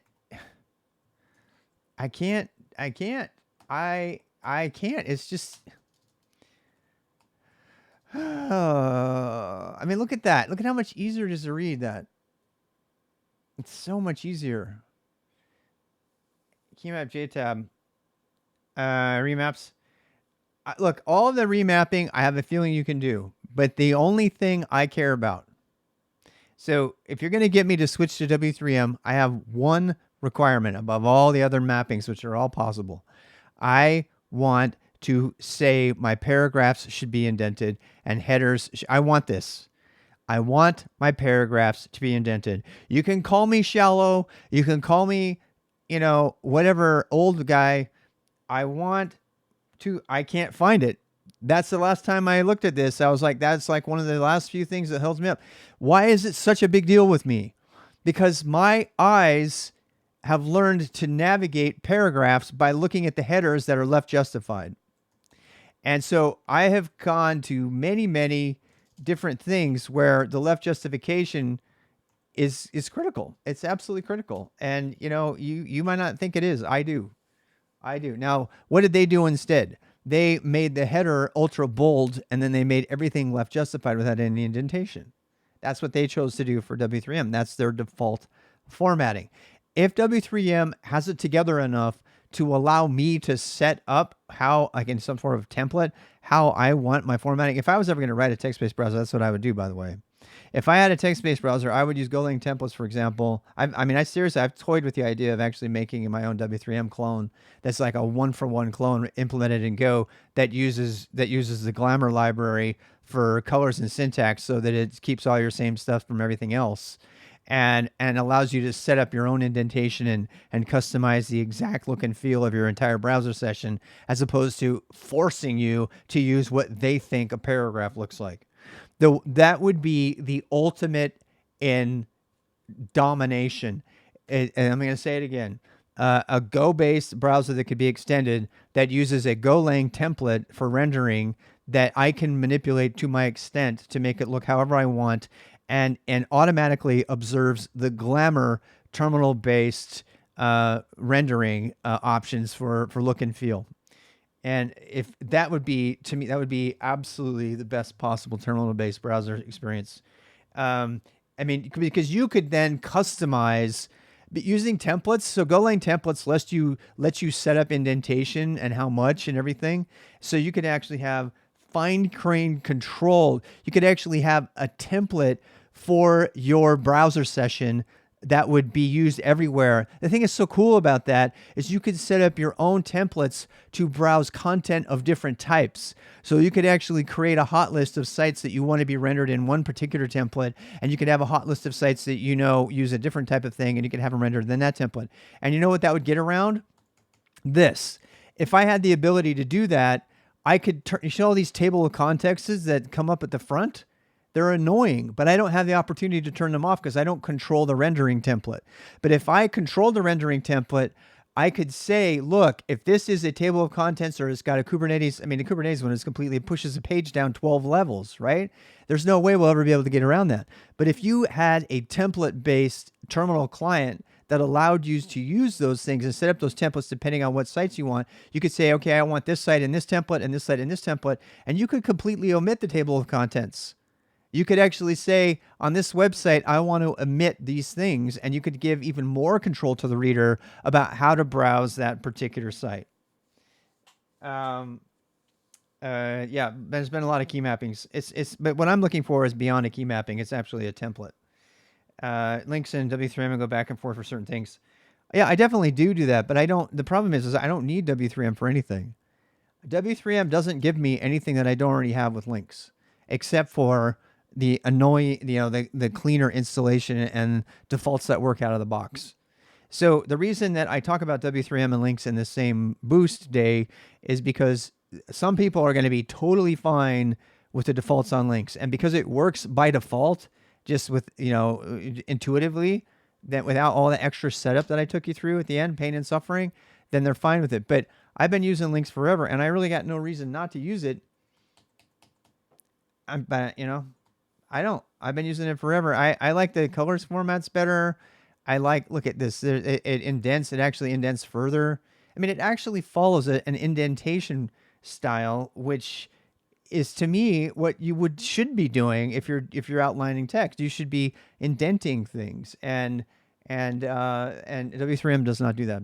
So whatever. It teaches own. Those are the last two things. The last thing we're going to cover today, and we have 10 minutes to cover this, and I'm just going to show you what to do because everybody wants it, and that is how to use ChatGPT from the command line. We're going to use something that we just discovered last week. It's called mods. And so let's go out and find it. It's on github.com/charm-bracelet/mods. I don't know why they picked that name. I think it's an unfortunate name choice. I really do. I am not a fan of the name. This particular tool is really new and it has lots of bugs. In fact, right now it's got a really bad bug that automatically sends extra things related to Markdown in the query, so you get answers that say in Markdown formatting, right?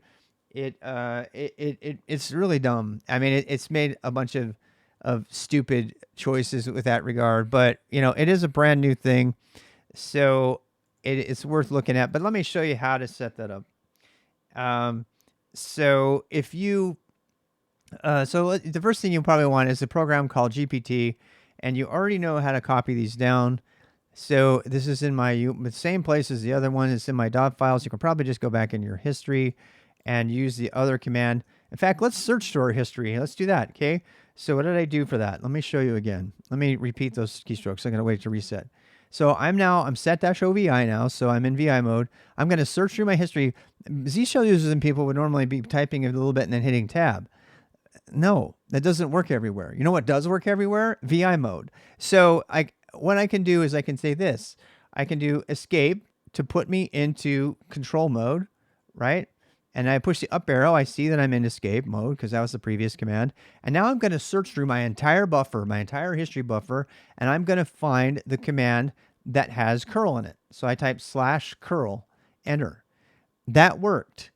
Now, people that use Z shell and fish would be tabbing to their heart's content there, and then they would get on a system that doesn't have Z shell or fish, and it'd be completely useless.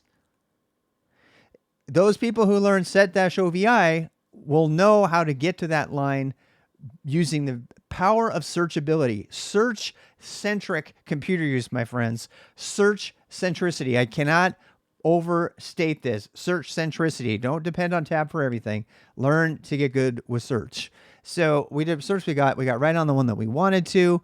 We don't want URL encode this time. We want what? This time we want GPT. Okay, so I'm going to put this in my bin directory. GPT, I don't have to. I can just reuse the old command. Yeah, if you're going to history grep curl, who does that? That's a horrible suggestion. Okay, if you want to be slow as fuck. So anyway, there you go. You can go ahead and get that, and you're good. All right. Now we have GPT, right? Nope. Pause the video. How do I fix this? Okay, here's the answer. The answer is chmod plus x dot local dot bin GPT. Uh-oh, I may or may not have an alias called schmucks. Do you want to see my this is the laziest alias of all time. Seriously, this is like the laziest alias of all time. But I do it so much that you have to understand chmod plus x. So you can't see it because it's under there. You can't see it. You can't see it. You gotta see it. There we go. I know it's lazy. I fully accept that that's lazy. If you're a beginner, you probably shouldn't do this. But I did it anyway. Are you suggesting Emacs command history things? Yeah. People who use Emacs to navigate their history and VI to edit all their files don't make any sense to me at all. It's like, why would you do that to yourself? That's so stupid. Most of them don't know about this. You press most people that are using Emacs bindings, they don't even know that set-ovi is a thing. And then they learn it's a thing and they try to defend their way of doing it for the last 12 years because they didn't know rather than admit they were wrong. I can't tell you how many conversations I've had with people like that. Well, but that's the default and I'm not going to change it. And yeah, but use Vim for everything else. Why would you not want Vim for editing your command line history? Well, because they just don't want to say, I was stupid. I should have done that from the beginning, but I didn't know because I didn't read the bash man page and I just did what everybody else did. Everybody who ever tells me to do Control L to clear the screen, I'm like, shut up and learn how to use the command line because you have no idea what you're talking about. Because if you use set-ovi, that doesn't work. And then you can just use, I don't know, the clear command, or you can alias the clear command to something that's not an executable like I do, C. Right? This, by the way, doesn't do a subshell. It's the single fastest way to clear the screen because it sends a terminal ANSI escape. What's a terminal ANSI escape? I don't know what that is. Get out of my room. I don't want to have a debate with people who don't know what the hell they're talking about. I'm tired of it. All right, so here we go. Set-OVI, and once we have that, now we have GPT. Oh, look at how pretty it is. I wish I could show you all the hacking they did. They actually hacked this to get colors in Cobra, and then they ended up breaking it. They don't even know yet. They ended up breaking it because the -F actually corrupts the query with something that has the word markdown in the query. And you know, because the results always say in format markdown, which if you remove it, it doesn't do that. They've totally got a bug in there, but it's still fun. So let me show you how to set it up. So the first thing is, once you install this, you probably also have to have Glow installed. If you don't want to install Glow, you don't need to. In fact, let's try to do this without Glow installed. Yeah, well, I don't know if I want to show you this. I don't know if I want to show you this because you're going to have to install it.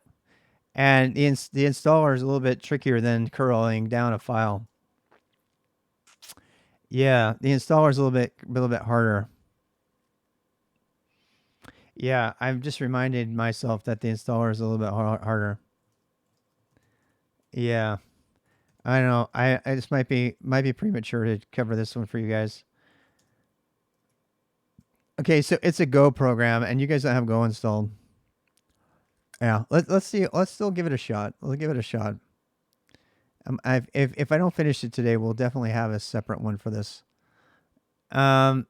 So let's go. Where is it? Where's Charm Bracelet? Here it is. Okay. They do have a release, so let's go see. And this is the default configurations. It's really crazy. You don't know what YAML is yet or anything, but I mean, you'll know everything to do this later if this doesn't work. God, look at all the ones they made here. Let's go find the one for, we want Linux on x86, 64, tarball. We'll click on that. Now that's going to download it, but you don't want it downloaded. You can SCP it over, but let's use the curl to get it. So let's right click on this, mods Linux x86 tar gz. We're going to copy link address. All right. And then we're going to go back to here and let's go get it. So curl and then right click, paste. And now that, remember, is going to spit it out to the screen. So we're going to dash capital O. Now, normally those switches come before the URL, but it doesn't matter in this case. In other programs, it does. So now we have a file. Let's make sure it's the right type of file. So let's type file mod tab, and we'll see what type of file it is. Uh-oh, it's empty. That means it didn't get it. All right, maybe I was wrong. Let's go put, oh, you know what it is? We need to have a redirect. Okay, you don't know about this, but now you do. If you add L, that will redirect and get it. And you can also put O here. In fact, if you want to just get in the habit of typing it every time, you can type file SSLFO, and that'll just get you the right thing every time. So the S and the S tell it to be quiet and not say anything. And then the L is a redirect, and the capital O says keep the same name. So slow, right? If you want to see it, though, we'll get rid of those and just use low. You should pretty much just put low in the front of everything, curl-low. You could make an alias for that if you wanted. And so now it's going to go get the file. And now we're going to see what type of file it is. File mod tab. And we see, oh, okay, now it's a gzip compressed data file. It's not an empty file, right? And we need to untar that. So this is a command you haven't learned yet, but tar zxvf that says uncompress the gzip file verbosely, and F is this particular file, mods, enter, and that will dump us a directory called mods, and we can tree mods or ls mods. Oh wait, that got actually, oh wow, that overwrote it. That's what's called a tar bomb, my friends. Yeah. That's a tar bomb. That is a tar bomb. A tar bomb unloads this. God damn, they blew away my stuff. God, I hate tar bombs. People who make tar bombs should be shot. Not really. Seriously, if you make a tar bomb, shame on you. Seriously, shame on you. That tar bomb, you see what it did? It blew away my README file for this directory and overwrote it with its own because it's a stupid tar bomb because the developers are idiots. Seriously, if you make tar bombs, you should be fired. Or whipped, at least. If you make tar bombs, you should be whipped. Oh my God. They took over all my directories. Good thing I have Git. Idiots. Idiots. Oh my God. Idiots. All right. So because I have Git, I'm able to make up for their idiotic tar bomb. Idiots. You know what? There's a lot of things that are great about the Glamour group because they came from web developers, but they are not operations people. I can't answer that right now. Sorry, Doris. I'll answer you later. So let's go. I'm still reeling from that idiotic thing. I can't believe they did that. Let me show you how to protect yourself from idiot developers who make tar bombs. All right, so curl-lo, paste. All right. They don't even know what a tar bomb is. The people who made this, if I say, why did you make a tar bomb? I'm actually going to open an issue. I am going to open an issue right now while you're all here watching. I'm going to open an issue. Watch him close it and say, close not going to fix. I've opened so many issues with them already, and they just close them down. I'm like, really? Because, you know,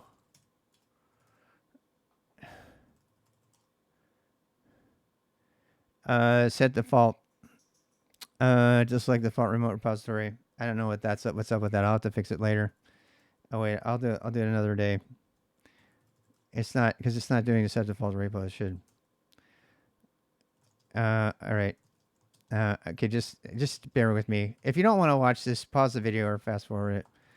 GH repo clone. I have to report that right now because it's making me nuts. It's making me nuts. Charm bracelet mods. CD mods. Issues. There's the other issues I wrote. Issue. Please stop releasing tar bombs.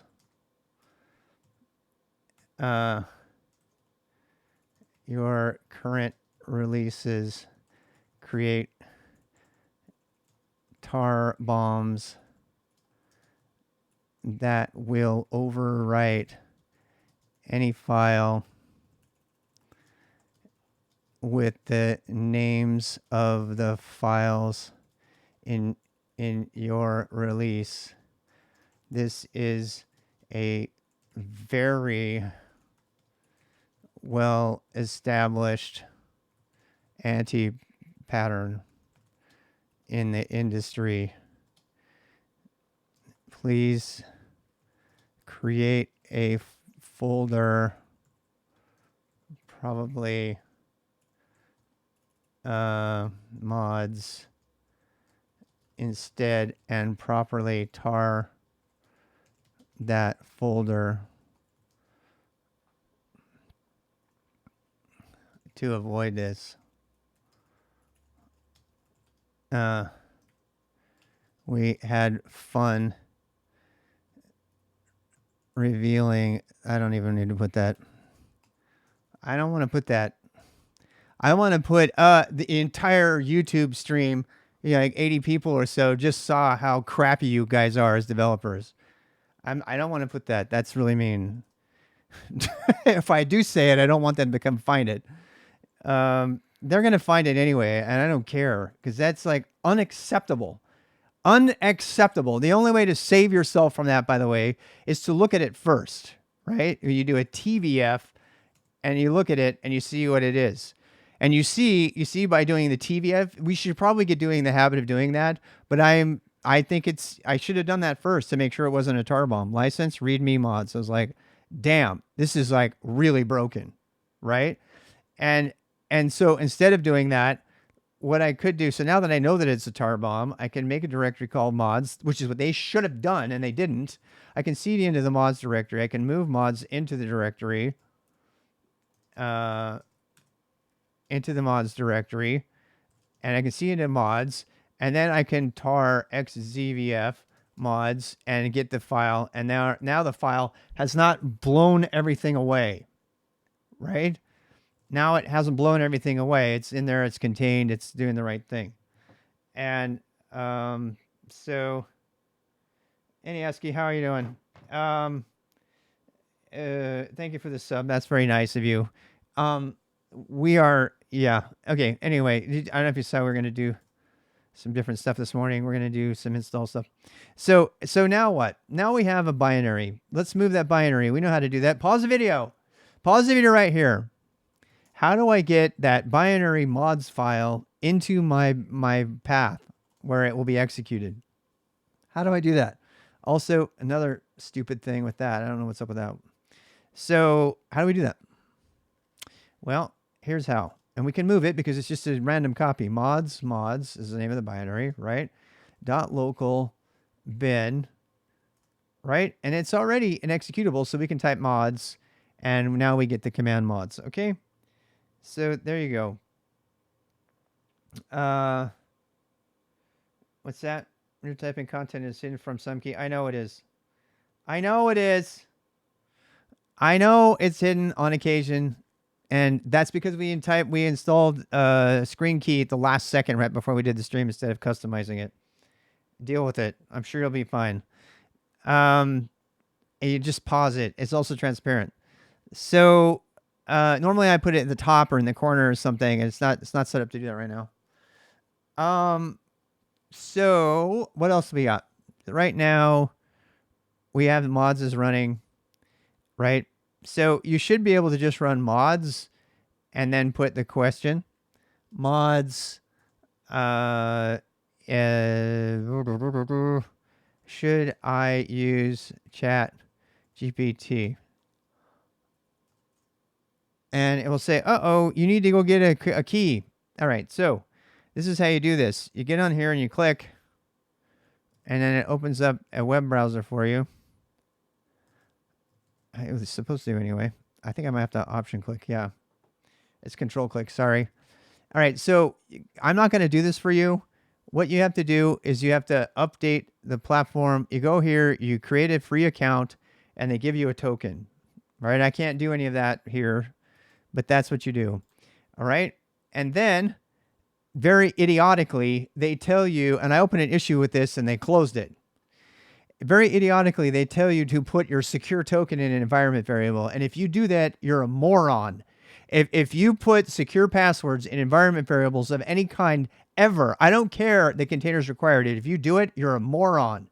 And you're violating security standards that have been in place since the 1979. And if you don't believe me, let's ask ChatGPT.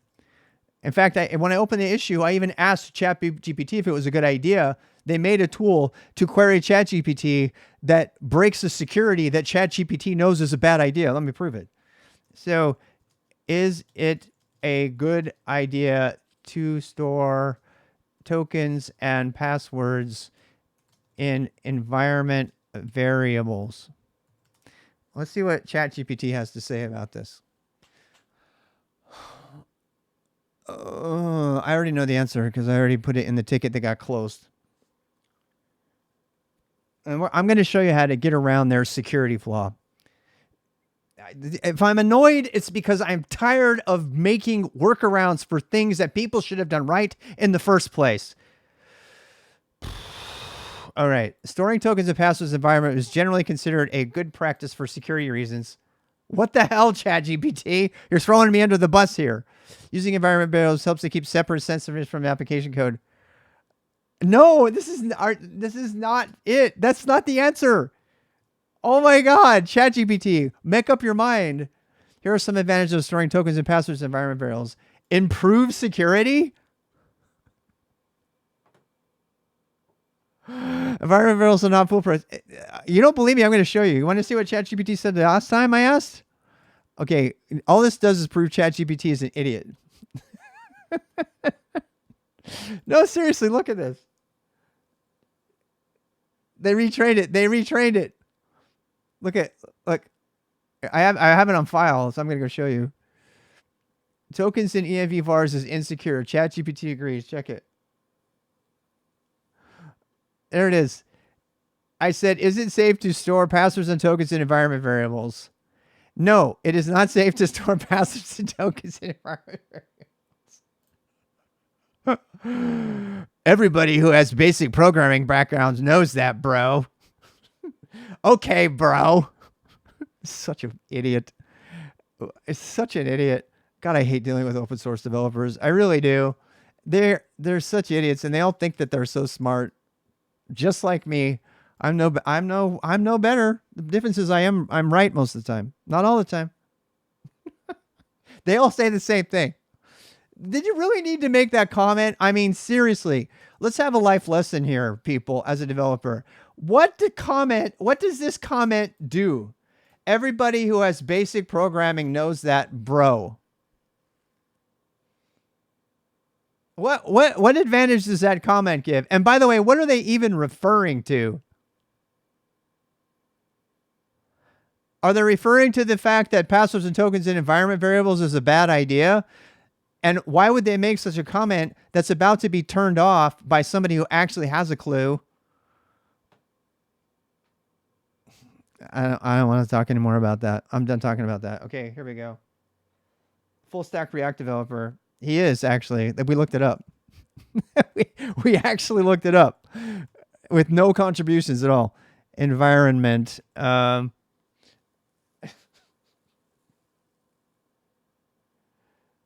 APIs that environment variables are what you use. Obviously, they're what you're supposed to use. Yeah. I think it's the word environment. I want to see if I can get a different answer from ChatGPT. If you get the wrong answer, just keep asking it. It'll eventually give you the right answer. It'll give you the answer you want. It's like, what, you weren't happy with the last answer? Are you a paying customer? Oh, here, let me give you the one you want then. No, look at that.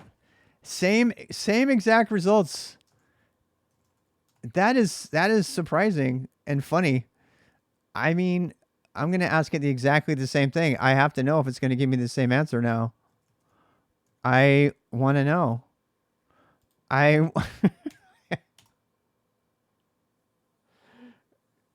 Be fighting them to do anything otherwise. 3.5 ChatGPT would give me the right answer. Hey, look at that. What? It's the same stupid answer. They changed the answer. Okay, the Charm Bracelet team has pull with ChatGPT. They do. They obviously changed it to make the right answer. I can't get it to give me the same answer now. Well, we learned something about ChatGPT.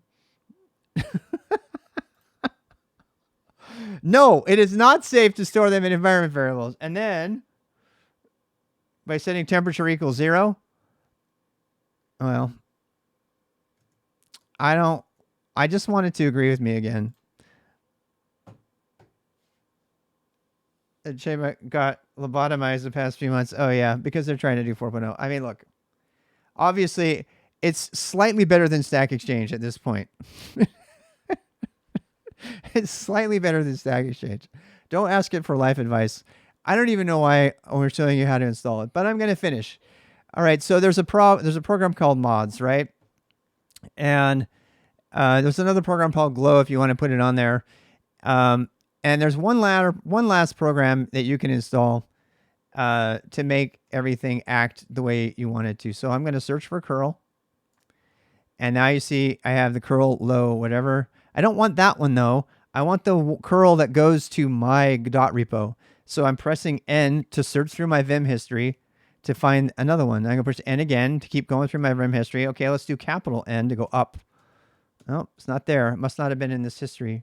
Oh, wrong system. There we go. All right, so let's do it again. Let's do let's do escape. And then let's do slash curl. And we're going to search for curl. Okay, so there's charm bright. So let's do an end to find another one. Okay, so there is the one I wanted to. I'm going to go to the end, ChatGPT, local bin GPT. Okay, so we already copied that. I just had to remind you of that one, I guess. Yeah, there's an open source model that you can feed your own set. I'm definitely going to do that. Yeah. Yeah. And anyway, so we're gonna do this. So actually, this directory we can remove. We can do the very scary rm-rf mods. That's never scary if you have an actual argument at the end of it. Don't worry. So we also have a GPT command now, right? That is now calling our mods command. So we can now call GPT renv vars safe, and it's still trying to get a key. And so the difference now is that you don't have to put the key in the environment. Okay, do you see this error that you got here? This says for you to get a token, and you copy and paste that token and you put it into a file called config GPT token, and it needs to be on the first line. That's why it's head. And if you put the token in there on the first line, I'm not going to show you mine, obviously. If you put that token in there, then you should be able to start doing queries after that. And that's all I have to say about that. If you don't remember how to make that directory, go back and look, but it's not hard. Config tildes.config GPT. And then you can put something into the token, right? If I wanted to, I can say echo something into the token. GPT / token, and GPT will give me a different error now. It'll give me a different error now. It says, oh, hey, invalid open API token, right? Yes, I wrote the script this week. It's not that big of a script. Local bin GPT, as you can see, it's not that big of a deal. What it does is it redirects the key. Thanks, Mossy, for the help for that, by the way. It redirects the key from a file instead of your environment, and then sets it into the environment of this program only, so that it's not exposed during streaming or during any kind of casual look of your environment. I mean, it used to be, it's not true anymore on modern Linux, but it used to be that any user on the system could see any other user's environment, which means putting a password in the environment, you might as well give it away, gift it to the 16,000 people on your system, say if you're at Carnegie Mellon doing Pico CTF, right? All the environment variables, if you were to put a password in the environment variable, every hacker on the whole system could see it. Really stupid thing to do. So I still think it's stupid to put it in environment variables. It's pretty common to do it in the container world now. I still think it's stupid. I won't do it. I absolutely won't do it. People regularly do it, and I think it's totally brain dead. And there are still systems where that are publicly available across all systems. AIX, I think BSD does too. So just super bad practice to put anything secret in an environment variable, or worse, as an argument on the command line, which is guaranteed to gift. Those still are visible by everybody on the system. So don't ever do that. FYI, you get 3 months of free OpenAI credits. After that, you have to pay. Yeah, and I do plan on paying for it. So I don't know how much I'm going to pay. If it's $20 a month, if I do pay for it, it's going to be because I'm going to do integration with our Twitch command line, so that when I'm taking breaks, you guys can ask ChatGPT questions. Encrypt the key and decrypt it each time you use the script. I think that would be the right thing to do personally. Where were you just asking the ChatGPT questions? From the command line. We did all that already. Go back and watch the video. Forgo code notices is getting more stupid too. Yeah. Deleting random code from the answer. I don't know. I haven't used 4 yet. So yeah, config environment variables is recommended in 12-factor app. I know, which is totally fucking stupid. It's totally stupid. Dude, look, the people who are putting security tokens in environment variables are suggesting you do that because it's safer than putting them as command line arguments. But how stupid do you have to be to not get that that's safer. But it's still not safe. And the reason it's not safe is for reasons that these people don't understand, because they have never written code that didn't exist on their isolated systems that are all single user that and have shut down multi-user environment visibility. And I can find you case after case where that's true. Can mods do context-based questions? I don't know. I don't know what that is. You put you secret in Kubernetes and then use secrets for chat apps. Yes. Configs aren't passwords. Tokens are passwords. A token is a password. A token that grants you access is 100% a password. The guy that left the OAuth project, who invented OAuth, left over this issue. Not specifically environment variables, but over this web idea that authentication tokens can be thrown around all over the place securely. That's specifically the reason he left. He was like, I don't want anything to do with where you guys are taking this. The entire web world has lost their minds with regard to security. And when you say that a configuration authorization access grant token is a configuration as opposed to a secret that should be stored nowhere, unencrypted on disk, and that's the generation I come from, and I've hacked tons and tons of people who don't do this. And so if you want to not do that, fine. Yeah, continue to gift your tokens and passwords and secrets to me. And as a hacker, I will love you for that. I will love that you're going to keep doing that. It doesn't, the first query is off for some reason. I don't know why. It did that same thing for me. And then it started working. I don't know what's going on with that.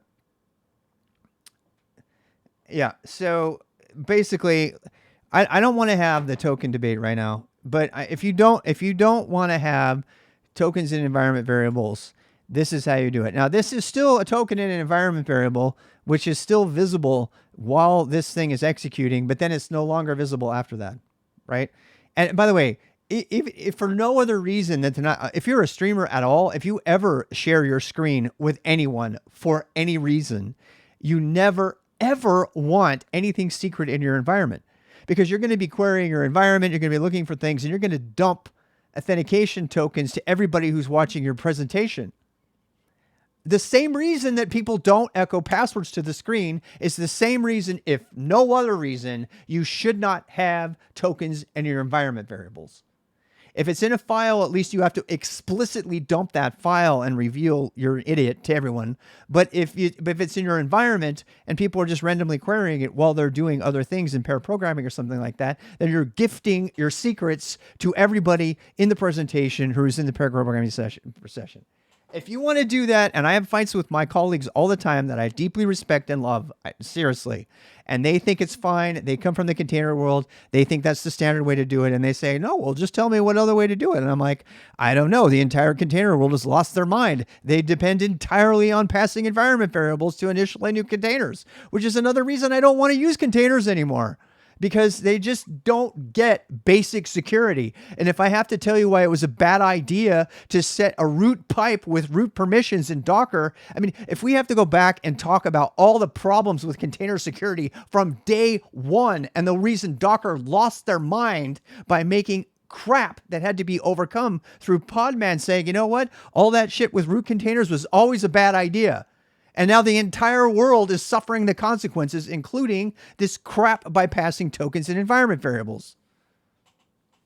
All right, I'm done. You see, you've heard enough from me today. It's probably time for you to go have some more fun. So the positive things you took away from this, let's actually go review that besides ranting. All right. So, I mean, if you're looking at Docker as the, authority on security, no, I'm sorry. Now, does that mean we can get away from using it? No. To be fair, I argued against cookies heavily in the 90s as well. It was a horrible idea. It should never have been accepted in any web browser ever, and they pushed it through. And every single hacker knows why security cookie tokens are horrible. Cross-site scripting is rampant all over the place, all because people push this crap through the web browsers when everybody else said it was a bad idea. So I have no problem calling shit when I see it. And passing security in environment variables has always been a bad idea. There. That's the end. I promise. That's the end. Let's go look at something. What was I going to look at? I don't remember. Because I'm so ranty today.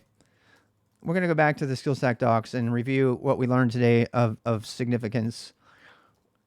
And CD 2023. So let's go. We're on week 12. Let's see if we covered all the bases. Large rant about tokens and environment variables. We should put that here too. Do we still have time for a Rust rant? Why search the web from the terminal? Isn't it slower to search from the terminal? What if a page needs JavaScript? What is the difference between Lynx and W3M? We talked about that. Can I get answers from ChatGPT from the command line? Yes. Can I incorporate web searching into my scripts? We forgot this part. You know what? We're not going to do that right now. There are a number of things you can do. What else can I do? Can I query from the command line? Since we covered curl, there are a number of other things, and I'm going to let you discover what these are, but I want to show you a really fun one. So I already have this command set up, and I want to show it to you.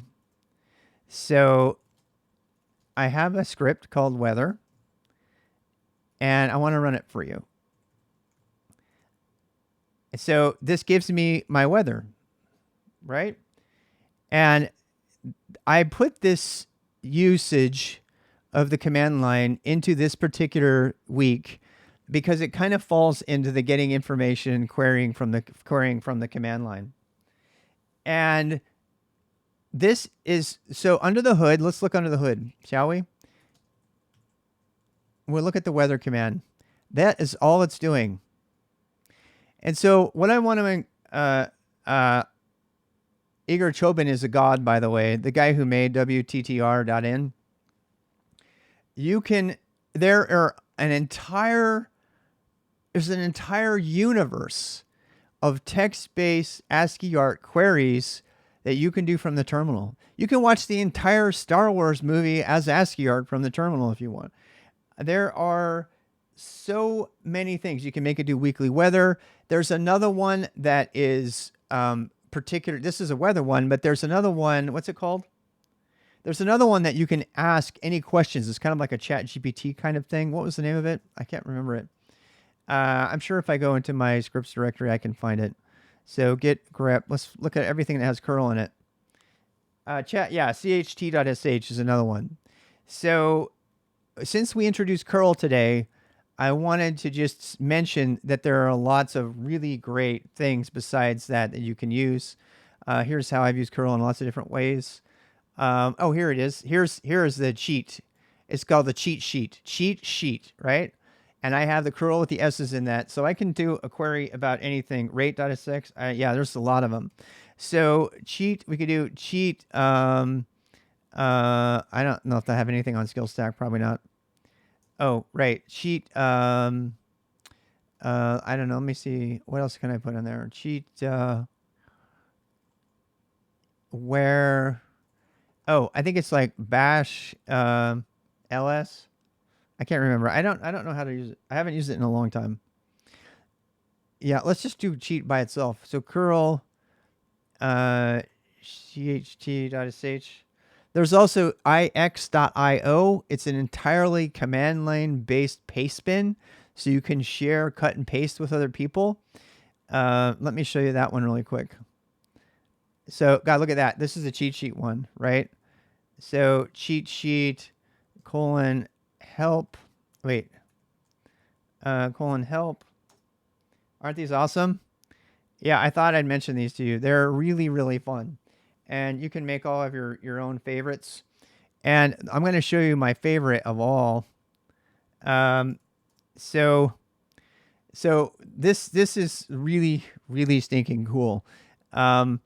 I can actually, using the eeks program, I can be editing a file, right? Here is something, right? And I want to send this line to the paste bin, right? Cut and paste me. right? Let's say I want to share that line with my friends or colleagues or myself someplace else on the internet. So using a Vim filter command, I can get on that line and I can go bang bang, 2 exclamation points, and I can say eeks. And what it will do is it will send that line to the command line cut and paste tool. And then it will then give me the URL of the replacement. So you see the replacement for Beck, right? Now I can undo that, right? I can be in an entirely different computer anywhere in the world. And I can go to another program and I can say, I want to paste it. And I can do bang bang eeks. Was it Beck? For Beck? Actually, I can even type it right here. I can type for BEC and then I can type bang bang eeks and it will go get the paste bin and dump it at that location. Oh, I spelled it wrong. Did I spell it wrong? What was it? What was it? I messed it up. Is it? Did I mess it up? I always get the numbers wrong. Oh, there it is. Okay. And so that is really powerful. You can actually remember all the things we learned about redirection and everything? You can do all of that. So echo some random thing to eeks and it will give you the URL and you guys can actually open the URL in the web browser and it will give you that specific thing. What I really love about the eeks.io people, don't put anything secret in there. Send notifications to your smartphone with curl. Are you kidding me? ntfy.sh? Damn. That is amazing. I did not know about that. Yeah, you env pipe to eeks. Great idea. So, you know what I love about this? It's not secure, okay? Look at since it's not for graphics people, they made their label. They made their icon Rickroll. I love that. Now, to be fair, as with Pastebin, use of this tool might get people raising eyebrows on your security team of your company if you're using it. Don't use it willy-nilly. Certainly don't put anything important in the Pastebin unless you want people to find it, which is what hackers use Pastebin for all the time. And something with these, right? There is a database someplace. I don't have one. There is definitely a website that's got all these really cool command line integrations that you can use.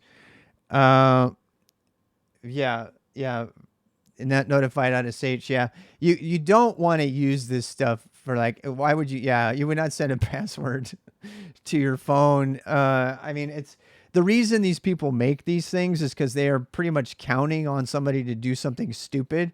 In fact, so much so that Pastebin has become the #1 place where hackers share hacks. They deliberately will put somebody else's stuff out there anonymously, and other people will go there, and you just keep watching Pastebins 24/7. In fact, there's a reference to this in Mr. Robot in the first episode. In the first episode of Mr. Robot, we need to have scripts running 24/7 looking at Pastebin because hackers are constantly anonymously posting people's credentials to these things. And then there's people posting their actual credentials on accident because they're idiots. So I'm just putting that out there. Be careful when you use these tools that use a third-party integration of any kind. Always be super paranoid. I mean, I've used it. I've used it to see things that I probably never should have saw. So just know that that's a thing. But otherwise, it's actually really super cool, right? And it's a great way to share from the command line. I really like that it has command line integration. Now, I have a program of my own that I have wrapped up this program with. Another cool thing, integration, is that when I copy something into eeks, when I had chat integration, it would actually copy the URL to the Twitch chat, and it would also put it into my graphics clip buffer so that I could paste that URL to anybody if I wanted to. If you want that script, you know how to get it. You know how to get it, right? How do you get it? In fact, you probably have it in your history, right? Don't you? I'm guessing you still have it in your history. So what would be 4? You still have it in your history, right? Where is it? There it is. User Vim, right?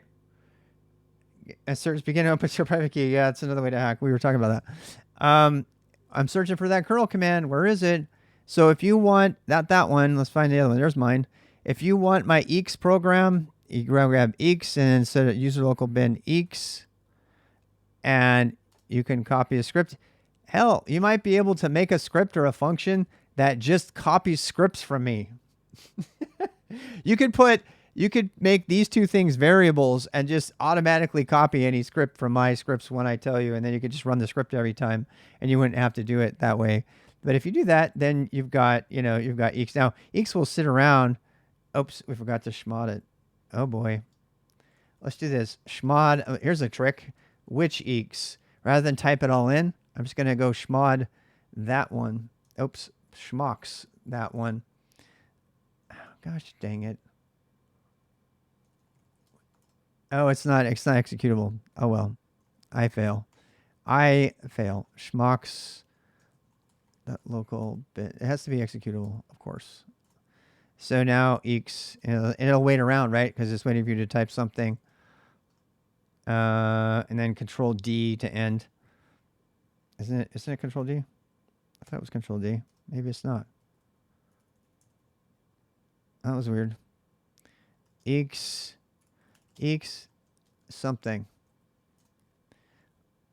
Can't open display. Oh, that's the X11 stuff. You can just kill that if you don't want it. I don't run them directly. Make sure you read the scripts, okay? Don't get in the habit of running people's code unless you read it. If you can't, I swear to God, if you cannot explain everything that happens inside of that script, then you better really trust the person and know them personally. And even then, I wouldn't trust them. You know what I mean? It's like, so, but see, now you can curl this, right? You can just curl that. Oh boy, I did it against my own way. Curl. Well, I promise I'll get screen key out of the way next time. So, stay paranoid. Yes. So there you go. You can go get that. So, I'm kind of glad that I didn't forget that. So I put that in the notes. Using curl, we'll say. So there's all kinds of amazingly fun things. And to be fair, to give the web people, the web industry credit, all of those really cool things are web technology. So, the API-ification, if you will, of the web, even though it means that when you say the word API or the acronym API, people immediately think you're talking about a web API in 2023, which is very unfortunate because that does not necessarily mean it's got anything to do with the web. It could be a programmatic API. And now you know that. But even though that's a thing, the API-ification of all the things has really, really allowed mashups and different combinations, including integrations with the terminal. And that's what we just did with curl. We've got a lot of, the web, who says the web has to be graphics, right? There's a lot of other technologies out there that use the terminal for great advantage. I'm super interested to look at this one that'll send a notification to or send code to your smartphone, because I regularly will have like some note taking that I'm doing on my phone, and I want to integrate it back with my Zettelkasten or something like that. And there's some things to do there. So I don't mean to throw it completely under the bus. But I think that's all I have for today. If you have any questions, please let us know in the Discord. You can do the comments if you want. I don't read comments that much, but go for that. I am going to be doing, I don't know if it's going to be today or tomorrow, but I'm going to be doing, as I said at the beginning of the video, I'm going to be doing a number of bonus videos for this year that cover what will be standard next year, which means how to install Linux Mint on a laptop, how to install Ubuntu server on a headless $100, $150 machine, and how to install Kali Linux, and how to install, what was the other one? BSD, FreeBSD Unix onto virtual machines. I'll be making a video for each of those things, and that will be required for 2024. So that was the beginning. That was the stuff that I was talking about at the beginning. We are no longer going to have a separate. The plan originally was to have. For those of you who weren't at the beginning when I talked about it, that's the end of the video for now for YouTubers. But I'm going to go ahead and recap what's coming for those who didn't hear. We're gonna Full Metal Linux, as cool as that name is, has now been integrated into the Beginner Boost. The only thing that will not be in the Beginner Boost that is in Full Metal Linux, if we were to have it, would be Raspberry Pi, Jetson Nano, integration of Unix and Linux on hardware, which I still want to do, mostly because I want to learn it better. But that will not be a part of the Beginner Boost. The installation of Unix and Linux into a virtual machine and onto a real metal machine is now, as of this day, an official part of the Beginner Boost, no matter what. I don't care if it takes us a month to cover it. Everybody who leaves the Beginner Boost will be independently able to put Linux on any hardware they ever encounter. And that is going to separate them from everyone else. And if there is a person out there who doesn't want to learn that, who just wants to learn the terminal because all they do is machine learning, then they can skip it, because I don't think they should. I think everybody should know how to install Linux on hardware, personally. And that is what I did at SKILSTAK for 5 to 6 years, and it was very successful. And I'm very happy to put my foot, down and say we're going to add that back. No matter what, it's going to push out the boost several weeks. I don't care. It's better to do that, because then we don't have to, fail with WSL2 or screw around with broken containers. We can use virtual machines for everything, and containers will be an afterthought that we can add on to that after that. So that is the new normal. All right. Yeah. So. Yeah, we need to make sure people have Linux on their machines. All right. That's the end of the YouTube video. Bye.